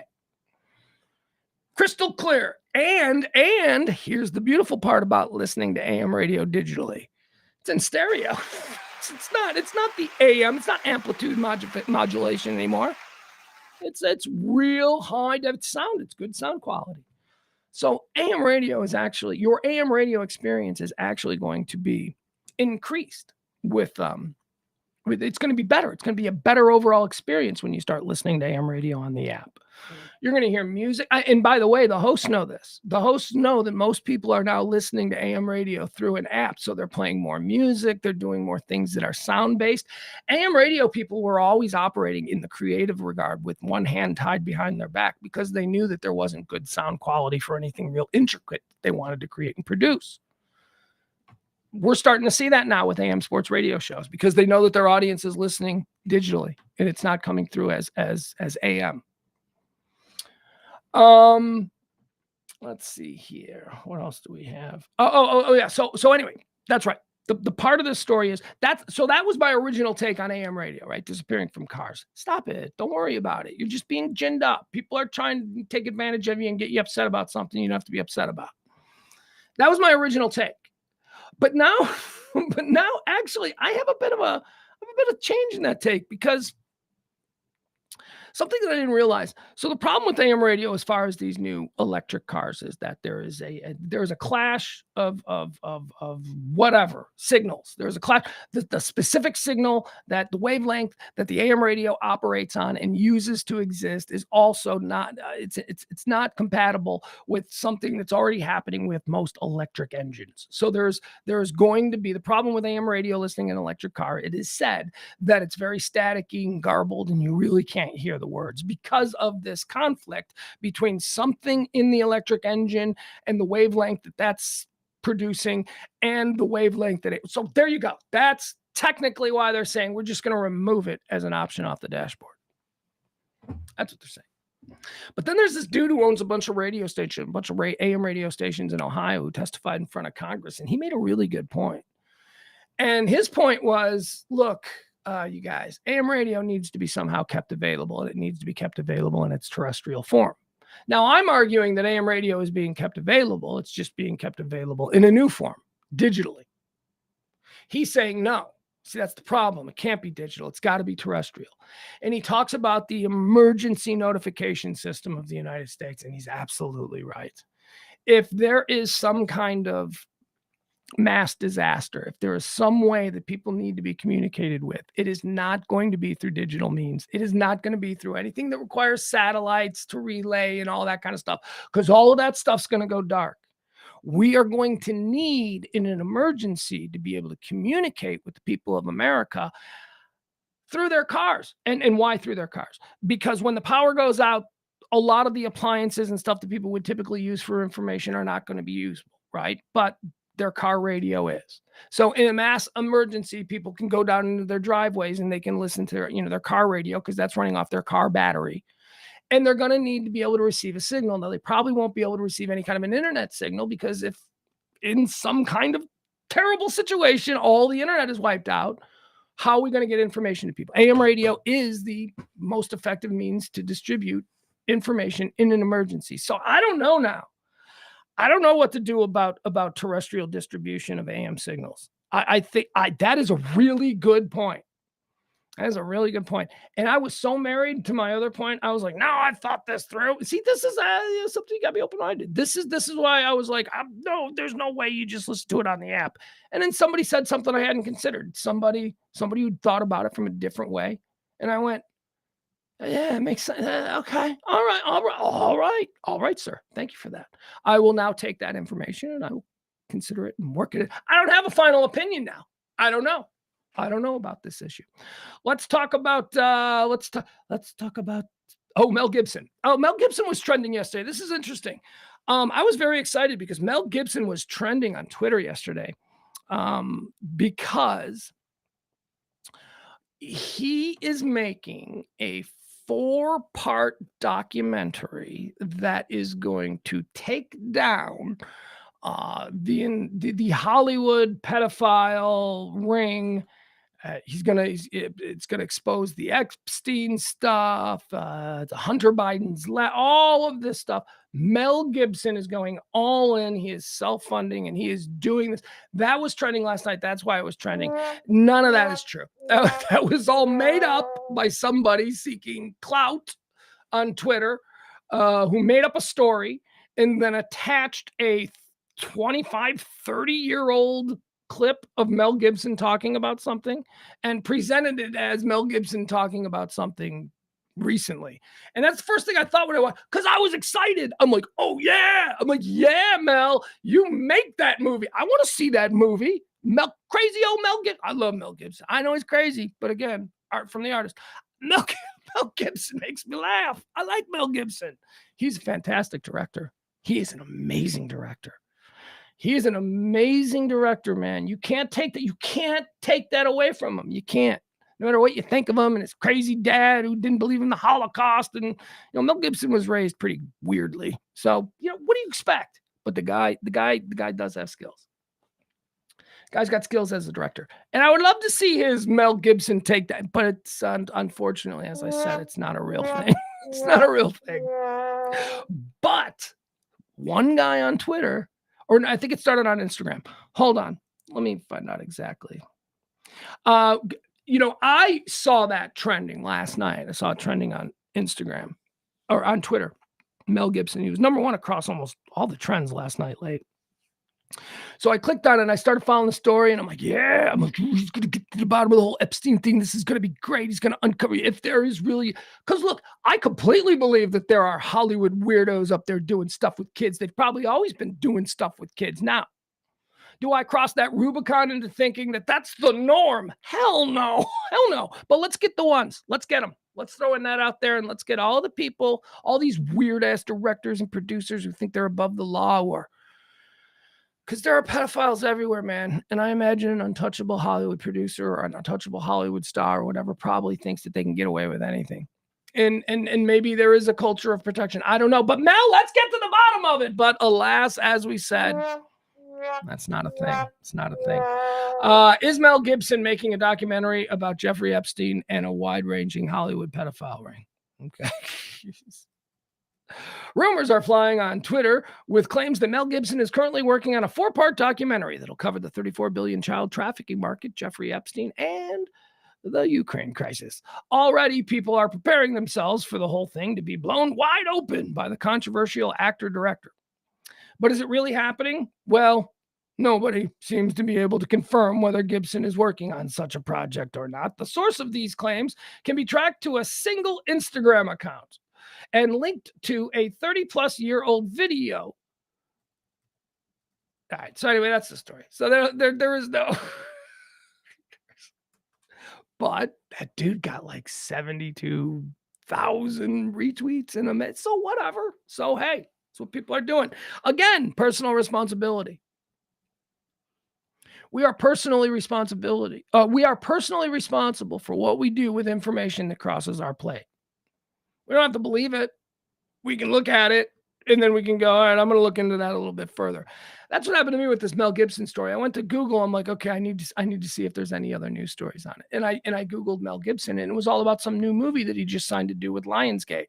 Something very mainstream, sort of, poor old Mel, he'd been ostracized from Hollywood for a period of time. And over the last couple of years, he has been slowly making his way back into the mainstream because we forget. 22 years is what it takes before we forget about promises made and all of that good stuff. But he's working his way back in. So that's what this would seem. And I'm reading all of this stuff. I mean, literally yesterday there was Mel Gibson news breaking, but it was that he was signed on to direct a new Mark Wahlberg movie, which is a big Hollywood thing. So that would seem to be weird that he's trying, you know what I mean? I don't know. And then he's going to do something crazy controversial. So I went, oh, I don't know. Maybe in the morning there'll be stories about this. And the story was that there is no story about it. So, but man, I'm telling you, Mel, maybe that planted a seed. Get on that movie, buddy. I want to see that movie. It takes a crazy man to make great art. It takes a crazy man to break shit wide open. If there's something to find, it'll be a crazy man who finds it. Sextortion. How about this? You ever heard the phrase sextortion? I haven't, but it's pretty good and it's trending. Apparently there was this, here, well, how do we do this? The FBI is warning Americans to stop making your profile pictures public. Apparently this is a thing. Apparently now with AI and all this, what they're doing is that they're taking your face off of your profile picture, and then they are creating deep fake porn with your face, and then they're using it to blackmail you. So like, husbands, they'll steal your face and then they'll make a video of you having sex with somebody with your face. I don't know if it's good, but enough people apparently have fallen for it and then been blackmailed and paid people. Scammers can turn your profile picture into deep fake porn and blackmail you. This according to the FBI. Social media users are being urged to check their privacy settings as the FBI has warned that criminals could be turning your profile pictures into deepfake porn in order to blackmail you. Let's see. If your social media photos, including your profile picture, are visible to the public, it might be time to check your privacy settings. That's because the FBI has issued an alert about cyber criminals turning innocent victims' profile pictures into deepfake porn and then using the images to blackmail them. All right. I welcome that kind of attention. Quite frankly, I would like to see my face put on some kind. I want to see what that looks like.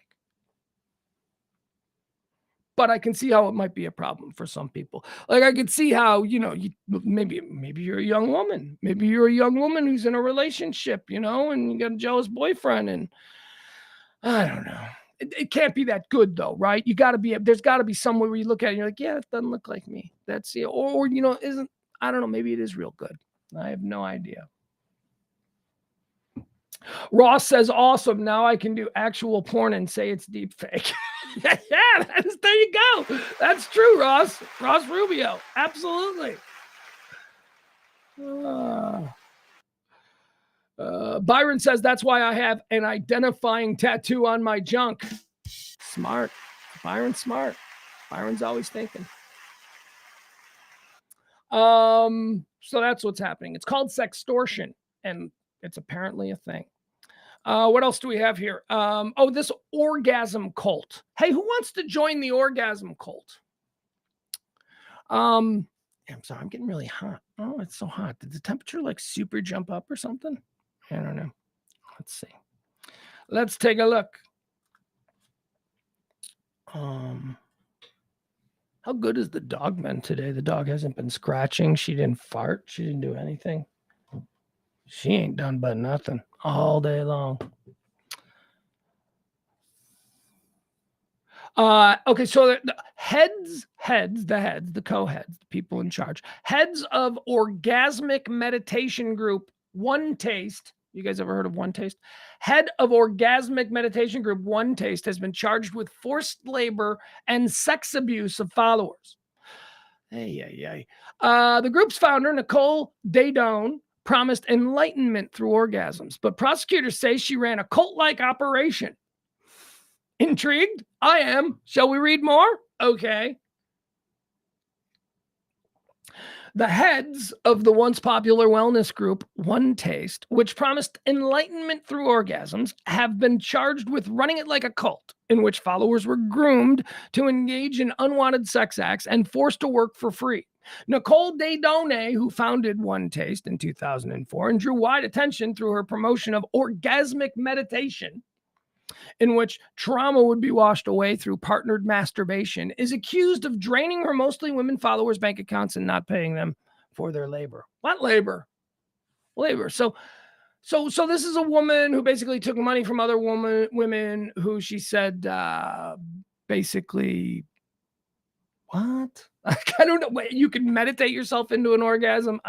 Under the guise of empowerment and wellness, the defendants are alleged to have sought complete control over their employees' lives, including by driving them into debt and directing them to perform sexual acts, while also withholding wages, says Brianna Peace, the U.S. attorney in Brooklyn, New York.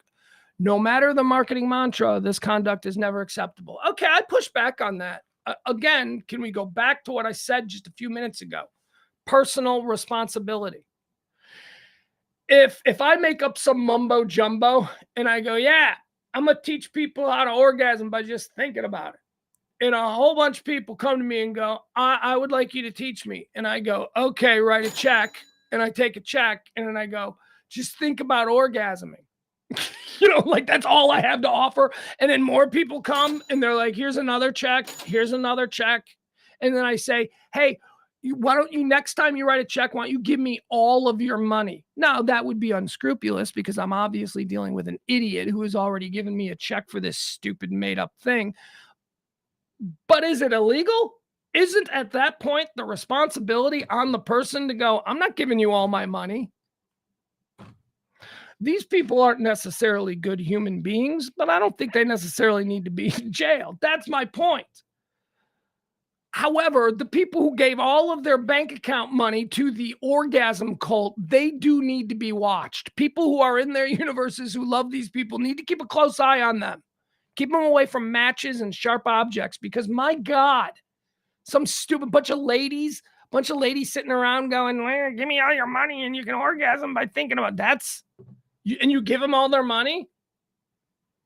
You that desperate for an orgasm? Have a talk with your husband. My God, people. Get yourself down to a sex shop. Have you ever seen the toy section? Good Lord, ladies. Personal responsibility.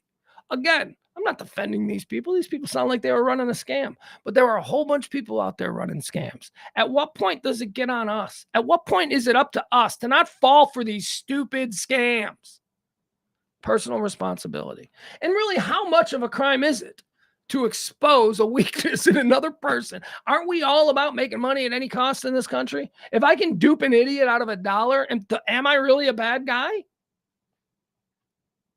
I mean, especially something like this. Now, if I say, here's a product that's worth $1 and it's great and all that, and give me $1, and then I sell them a bullshit product and I know the full time, that's a different thing.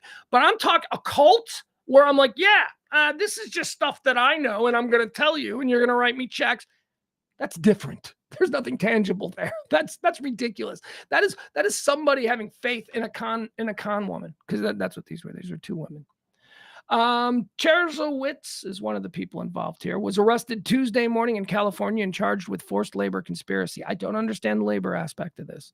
Prosecutors say Daydone remains at large and is believed to be living overseas. Neither woman could immediately be reached for comment, and it was not immediately clear if they had retained attorneys. The company, which came under scrutiny following a 2018 expose by Bloomberg, has always denied engaging in any wrongdoing. The program gained popularity after being featured in a 2009 article that ran on the front of the New York Times style section. 2 years later, Daydone wrote a successful book called Slow Sex: The Art and Craft of the Female Orgasm that further drove One Taste's popularity. I do think we have a pleasure deficit disorder in this country. I do. I think that there is a cure, and that cure is orgasm, Daydone said in a TED Talk speech last year. Dude, you guys, TED Talks are just for educated con men. That's all TED Talks are. You ever watch those TED Talks? Oh, TED Talks, they're so important. Now, some of them are. Some of them are great. But there's a whole lot of them that are just utter bullshit. Stop pretending like that's where the world's information is being disseminated. No, it's just a bunch of crazy people live in Silicon Valley and have friends up there, and they're known up there. So they get a crazy idea at a backyard party, and all of a sudden they're standing on stage and 100 million people are downloading their TED Talk on it. Are you kidding me? Anyone who questioned Daydone was often subjected to retribution and emotional abuse, prosecutors said about her tactics. Some followers were even groomed into engaging in sex acts with One Taste's investors and clients. One Taste's dark underbelly began to surface publicly after a 2018 Bloomberg expose, which shined a light on the group's practices and triggered the FBI probe. After that, One Taste began dialing back its operations and attempting to rebrand as the Institute of OM, Orgasm. I don't know what OM stands for. In 2021, the group was the subject of a critical Netflix documentary titled Orgasm Inc. All right, there you go. Sex cult. A bunch of dumb ladies so desperate to have an orgasm that they're willing to empty their bank account out. All right, whatever. Moving on. What else do we have here? Okay. All right. So there's this. Okay. Here, I want to watch a video here. This is the last thing that I have prepared for us on this day, but this one, it's a crazy video. Here. This is from like a couple months ago. This happened a couple of months ago, but the video somehow just went viral today. I saw the viral today and I was like, oh my God, did this happen last night? And I went and I researched the story a little bit, and I'm like, oh, this didn't just happen. This was a story. It just wasn't picked up by anybody. Nobody talked about it. For some reason, it didn't go viral then. And here it is. It's going viral now, 2 months later. So in St. Louis police, here we go. St. Louis police ran over a black suspect. Ran him over in the street with their car. Ran him down, sent him flying, and then ran him over again with the car. And the reason it didn't get anybody any real blowback at the time is because it was 100% justified. It is a great move. It is a great copper move. Here, I want to show you what happened. We'll talk about, there is really no blowback on this. It's trending now, and there are certain people who are starting to try and create some kind of blowback about, they shouldn't have done that. Why did they hit him the second time? Because he still had the gun in his hand. That's why. Because he still had, yep, that's right. Buried the lead. Dude, we'll watch the video. The dude had a gun. The dude was firing the gun at cops, and a cop just comes out of nowhere and runs him over, sends him tumbling like 20 feet in the air. All right, we're going to watch the video. It's crazy. All right, here you go. And then I'll give you a little story on it. Again, this is out of St. Louis, and this is from a couple of, is it a month ago? Yeah, it's 2 months ago. 2 months ago. All right, okay, hold on. It's going to be from a couple of different angles. We're going to get to see the entire silliness here. By the way, the guy's okay. Should also be mentioned, dude's okay. Dude's fine. Dude, well, I mean, he broke legs and stuff, but, he's not dead. He was trying to kill cops. He was without a doubt trying to kill cops. That can't be denied. He's running and you'll see. All right, let's watch. Here we go. So here is the newly resurfaced, although it's a month old, video out of St. Louis Police Department. This was a traffic stop. The suspect ran during the traffic stop. The cop went back to his car to do whatever, and this dude ran. And then the dude got into an accident. He wrecked out the car, and as he emerged from the car, he began running and shooting from police. We're going to see this in a number of different angles. Here we go. Here he comes around the turn, and okay. All right, so there's the accident. Pole falls in the street. Now you see, here comes the cops. All right, so now we're going to see him exit. Here's from another angle. There he goes. He's exiting, and he is shooting. Do we see that? Okay, do we see that? That is him. That is absolutely a gun. He is aiming it at police officers, and he is firing. You can see the muzzle discharges. Firing again. There's another one. All right. Now we'll see him from this angle. All right, here he goes. Now he's pulling the gun. Here he is. Look at that. That right there. He now is a threat. You can now handle this criminal any way to save your own life. There he goes. Okay, so now he's running. Still running. All right, we're going to see another angle now. Here he goes through the parking lot. And oh, no. Oh, no. And then the second guy, whoops. Here he goes. Here's a different angle. Shooting, running, cutting, thrown in the air. And this second guy, that's the one. Oh, my God. Okay. Yeah, he had broken legs. He spent a little time in the hospital, but he's alive. He's fine. They didn't run over his head. Justified, right? I mean, Can we just utilize a little common sense here? 100% justified. This dude was driving like a madman on city streets. He ran from police in a traffic stop for some reason. And now we know why, because he's a madman, because he's got a loaded gun and he's willing to shoot it at cops. I mean, is this non-lethal force? I think a car is probably lethal force, but they might be like, yeah, we certainly could have drawn our weapons and shot him, but instead we just decided to do this. I don't know. I think that's crazy. Here's the story. Let's find out a little bit more about this feller, because I was able to find the story. Boop, boop, boop, boop. Career criminal, he's done a whole bunch of stuff. Murder. He's no stranger to murder. St. Louis. Video released by the St. Louis County Police Department show 2 unmarked police cars hitting a suspect who officers say fired shots at them. Well, we saw him fire. It doesn't just have to be the officers say. We see it. We see it on 4 different camera angles. Tywansley Jackson, 42, is charged with shooting at police detectives after fleeing a traffic stop. He's charged. Police. What the heck is going on here? Okay. Tywansley Jackson, 42, is charged with shooting at police detectives after fleeing a traffic stop. He is charged in connection with a chase that happened in North County. The end of the incident was caught on surveillance camera. Prosecutors allege Jackson fled from officers who were attempting to conduct a traffic stop near Jennings Stations Road and Halls Ferry.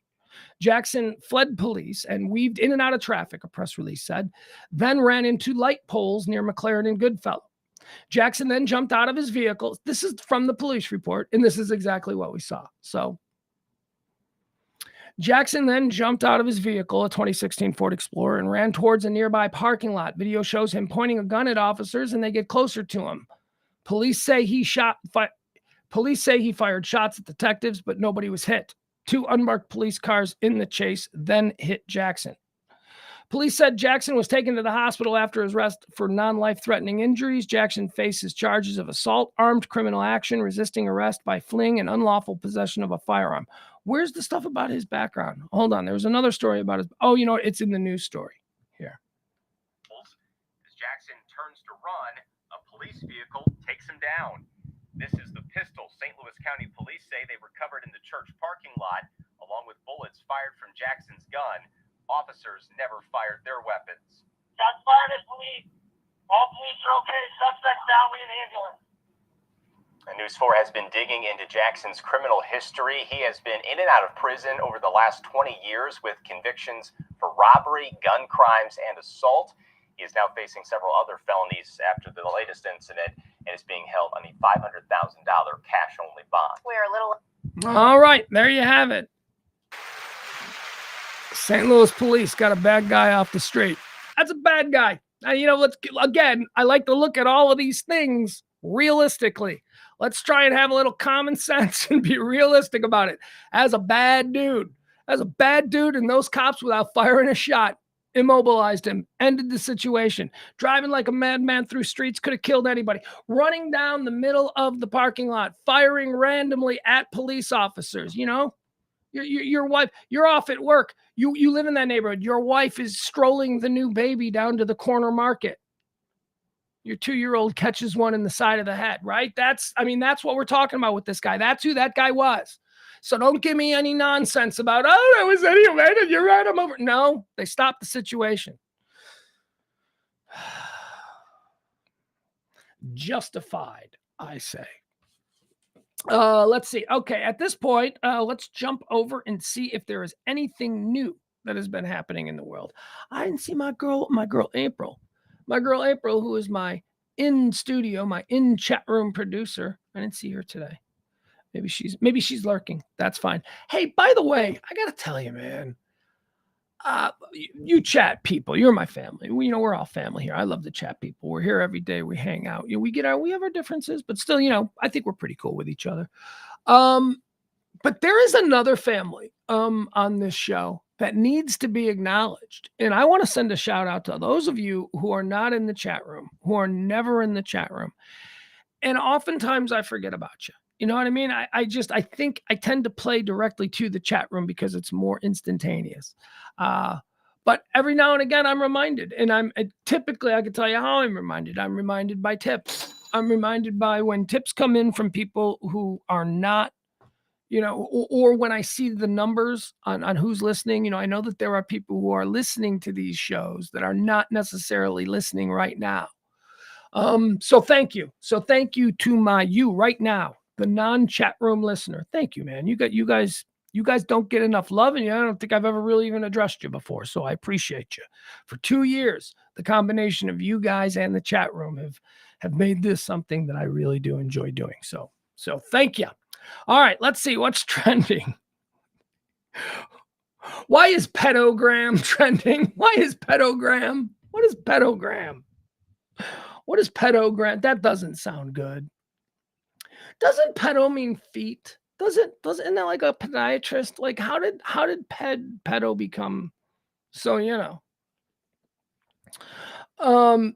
and isn't it like, is that just an American thing? Because isn't it pedophile? Like, isn't that the proper way to say it? Pedophile? But we call it a pedophile, so it's not even, it's like we're screwing the whole foot naming thing because of an association with pedophilia, when I think we're supposed to be pronouncing it pedophilia. I don't know. I've just always thought about that. Like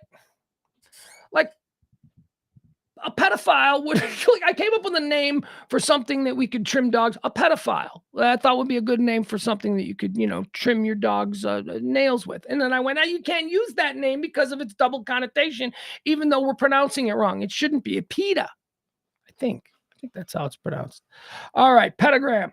Nobody should be shocked by the recent discovery of Zuckerberg in 2020. The dirtbags. What is this? Oh, Instagram is being slammed. Is that what's happening right now on Twitter? Instagram is in the crosshairs of the. I can't tell if it's the crazy right or the woke left. I can't tell. Well, that sucks. When there's a group of people outraged about something so random and so innocuous that you're like, wait, is this? Are these right-wing people angry about this, or are these left-wing people? I have no idea who's leading this charge. Okay. Azalea Banks is trending. I don't know who that is. Iggy Azalea, right? And then they're not the same person. They're not. Is it what? There's an Iggy Azalea and an Azalea Banks. How is this a thing? How is it that I got to 2023, 2022, whatever, the last couple of years? How did I make it this far in my life, never having heard the name Azalea before? And now there's like an Iggy Azalea and an Azalea Banks. How did that become a thing? Don Lemon is trending. I don't like Don Lemon. I'll tell you, man, Chris Licht's tenure at CNN may have been marred with bad decisions, but I was personally pleased when I got to see Don Lemon go through some stuff. That sanctimonious ass. That guy. Oh my God, so preachy. Why is Don Lemon breaking? Let's see here. Chris Licht, the CEO of CNN, has just stepped down. Under Licht, CNN removed Don Lemon and several others while hosting a very controversial town hall. It's only controversial because you made it controversial with Donald Trump. Let's see here. Oh, okay. So it's just Don Lemon's just trending because they fired the guy that fired him. And like, what do you think? Don Lemon's going to come back? Ugh. Why is Yankee Stadium trending? What's happening at Yankee Stadium? Yankee Stadium is trending right now. Oh my goodness. Okay, this is why Yankee Stadium is trending. So the reason I'm interested in this is because my Chicago White Sox, Lance Lynn taking the bump today in the Big Apple. My White Sox are playing the New York Yankees this week. So, and when I saw Yankee Stadium trending, I was interested in that. Now, why is Yankee Stadium trending? Yankee Stadium is trending because there's video here. There's a situation happening in New York. We didn't mention it because it's a weather phenomenon, and I didn't really think it was that big. And besides, anytime there's something that affects people in New York, I try to avoid it. You know why? You know why I avoid things that are affecting people in New York? Because everybody in New York is going to talk about it ad nauseum. And the biggest platforms are in New York. New York gets a little bit of snow. You'll have the morning shows. You'll have Good Morning America. All them go like, oh, it's going to be a little bit cold this weekend. No, it's going to be cold for you Okay. The rest of us, stop acting like you're the center of the universe. So that's kind of why I ignored it. But here, I can show you this. There is a wildfire. Is it a wildfire that's burning in Canada? And somehow the winds have brought and descended this incredible soot or overhang haze. I don't know what to call it. Over New York City. And here, this is a look at Yankee Stadium right now. This is what's hanging over New York City. I don't believe they're using a filter. That's just what the air looks like right now from this Canadian forest fire. Yankee Stadium's going to host. Look at how just smoky it is. And interesting. All right, so that's why Yankee Stadium is trending right now. Let's see what else we got.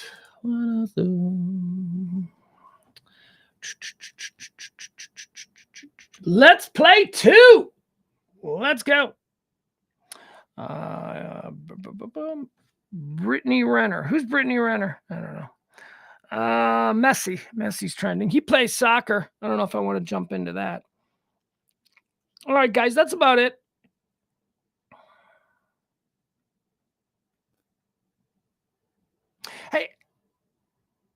Hey, I got a question. Is Emily Jones related to the Jones family? Local Dallas reporter. Is she on Bally's or something? Is she like one of the Jerry Jones people? Emily Jones? I don't know. Let me know. That's if you know. Frank Smith might know. Frank Smith. He seems like he knows that stuff. Emily Jones. I've always, for some reason, I met her a couple times. I always just kind of put it in I always thought she was like it, but maybe not. I don't know. Whatever. Y'all let me know. Y'all let me know if you get to the bottom of that. It would help me out. Adam predicting that Messi is coming to the MLS next season. Yeah, we always get the guys. We're like when a Major League Baseball player had to go play in Japan back in the 80s. We're like that with soccer now, which is fine. You know why? Because Japan is better than us at baseball now. They are. Japan is better than the United. So maybe if this is how it's done, Adam, right? We collect all the aging superstars from the bigger leagues, and over a course of, I don't know, maybe 20 years or so, we'll be one of the better teams in soccer. I don't know how that's going to work out, but whatever. She went to tech. No, she's not. Okay, Adam says she is not related to the Joneses. Okay, so I need to remove that from my head. I've always kind of had that in the back of my head, like I thought she was. About time for me to really start focusing on the Rangers. I really need to jump on that bandwagon. And I don't like to be a bandwagon jumper. I've always been sort of tangentially an admirer of the Texas Rangers, going all the way back to the first season of baseball that I was truly gripped by, and that would have been the 1983 season. And in the 1983 season, my Chicago White Sox were embattled in a season-long slugfest with Doug Rader's Texas Rangers. And it's where our brand, the White Sox brand, our slogan is winning ugly. It's where the winning ugly brand came from. Doug Rader, after falling a game and a half behind the White Sox in the American League West late in the season, was trying to deride the way the 83 White Sox won their ball games. And Doug Rader said, well, if you don't mind winning ugly, and basically the people of Chicago, especially us on the South Side, we were like, yeah, no, we don't mind. We'll take it. We'll take the winning anyway. So, I mean, I've always had an admiration for the Rangers. When I moved down here, I tried to become a Ranger fan, but it's hard to become a fan of two baseball teams, especially when they're both in the same league. So I was like, I probably need a National League team. But I did become a Ranger fan when they were good in the Josh days and the Kinsler days, and I still love Michael Young. And there are just so many of these guys that I just from my time here in Dallas that I like, but I've never really become attached to the team. I think I'm going to do it this year. Why?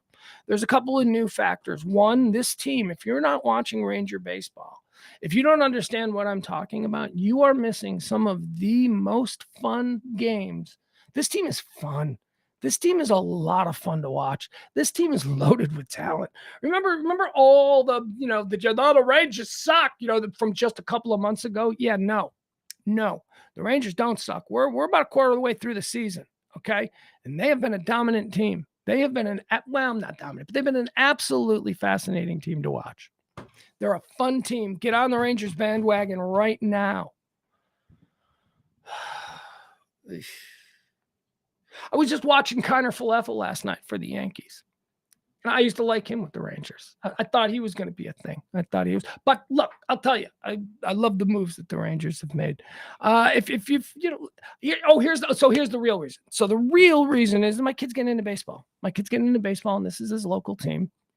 Although he went to a game on Monday, so my kid went to the Ranger game on Monday against the Cards, and his mama's from St. Louis. So that's why they went, because his mom is a Cards fan. So they went out there, and you know, that's kind of one of the reasons that his mom and I connected, because I'm also a Cards fan, because the Cards hate the Cubs and I hate the Cubs and the Cubs hate the Cards. And so I am a Cards fan. That's my National League team, always has been. So he went to the game. He went to the game on Monday night, and he kind of felt bad. He didn't know who to root for, because Mama was there. You know, Mama was there with her team, the Cardinals, and he was there. He's like, well, you know, the Rangers are kind of my natural team. I should be rooting for them. He said it was great. It was a great game. A lot of fun. That's an amazing stadium, man. I'm just telling you, and I'm not a shill. I'm not shilling for the Rangers. They don't pay me a dime. I don't ever get free tickets or anything. I have no relationship with anybody out there, but I can tell you the combination of that absolutely baller stadium and the team that they're putting on the field, that stadium should be sold out every goddamn game. They are playing some baseball. They are flashing leather. They are raking. They are pitching. All of the well, we got some bad news with Big Jake. That wasn't good from yesterday. Tommy John comes for us all, my friend. All your pitching staffs. I don't care how indestructible you think your pitching staff is. Tommy John's out there lurking. I know that Tommy John surgery has been the bane of my existence for the better part of the last 5 years of my Chicago White Sox. But seriously, that stadium is amazing. Such a great baseball experience going to that place, Globe Life Field. Terrible on the outside. Oh my God, it looks like a Bass Pro Shop. Looks terrible on the outside. Awesome. Mind-blowingly great on the inside. All right, go to a Ranger game. Tell them I sent you. And they'll say, who's that? Yeah, okay. He teared down. There it is right there. DeGrom Torres. Was it UCL or UCL? Well, it wouldn't be his ACL. Rangers announced right-handed pitcher Jacob DeGrom will undergo Tommy John surgery to repair his tear in his UCL. All right, I got nothing else, guys. That's it. We are good. We are good till later tonight, 9 o'clock. 9 o'clock tonight, we'll come back. We'll do the Pugs, Parker. We'll do that whole thing. It'll be out so much fun. Hope you can join us. We do that every Monday through Thursday at 9 p.m. It's myself. It's James Parker. It's E. And we just chop it up. Last night, what did we get into last night? We got into a bunch of fun stuff last night. Last night was fun. You know, the last I'm just telling you, you can randomly just grab any of the Pugs and Parker with E shows. Grab any random one from the last 2 weeks. They're evergreen because we don't necessarily talk current events, but they're just fun little conversations. Just streams of consciousness that go in all different directions. And what did we talk about yesterday? We talked about live golf, but that was at the very end. Oh, we talked about bug tussle homeless people. We talked about homeless migration and where are they moving around to and what are they looking for. The other night, I think we interviewed a towel. I don't think we did that last night. Anyway, all that happens on the Pugs and Parker show with E and sometimes Key, Monday through Thursday at 9 p.m. So join us for that. Also, boom, boom, boom. Nope, don't want that. Oh, everything. Hold on. Yeah, there we go. All right. Oh, I got a big day ahead of me. Got a big day ahead of me. Thank you so much for joining me today. We'll see you tomorrow at noon again for more High Noon Report with me, Pugs Moran. Again, 9 p.m. tonight. High Noon. All of us. Me, Parker, E. Going to be fun. This isn't the one we're supposed to do, right? That's not the closing theme. This is the closing theme. Good Lord. Why don't you people stop me before I made a fool of myself? Poetry. I have got my songs to see me through the lonely nights, help me to be strong. I am like the dancing bear, trained to be the best.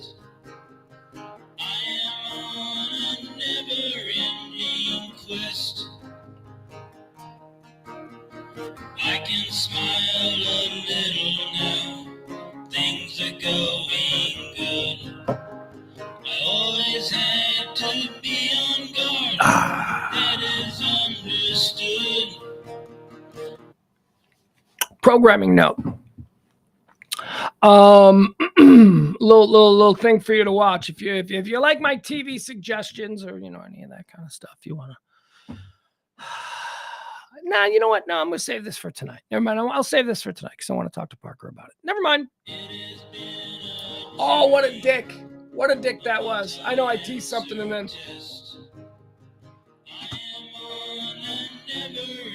I have rediscovered a show in the last week that I watched probably 10 years ago. I think it was on 10 years ago. And I watched it all the way through. It was 3 seasons. It's so good. It is so good and so topical now, which is why I went back to watch it.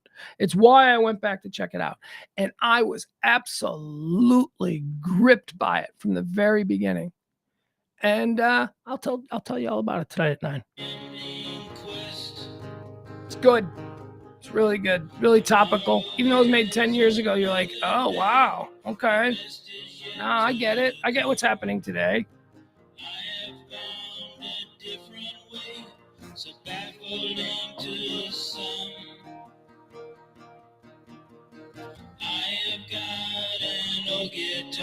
I just saw a tweet right here that says, American right, you can't support both Israel and Saudi Arabia, right? You know this? I support Israel. Sorry. I support Israel and not their sworn enemy, who is just waiting for us to take our eye off the ball so that they can wipe Israel off the map. It's a good tweet.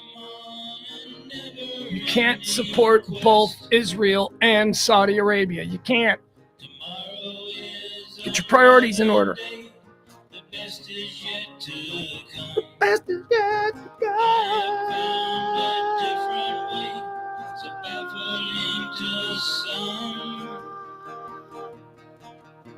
I can smile a little now. Bye fast. Things are going good. Always had to be on guard. That is understood. Down the road I'll travel. Far from the comfort. I am on a never-ending quest. Tell you, I'd love to produce this up in a studio. Ross Rubio, let's get together.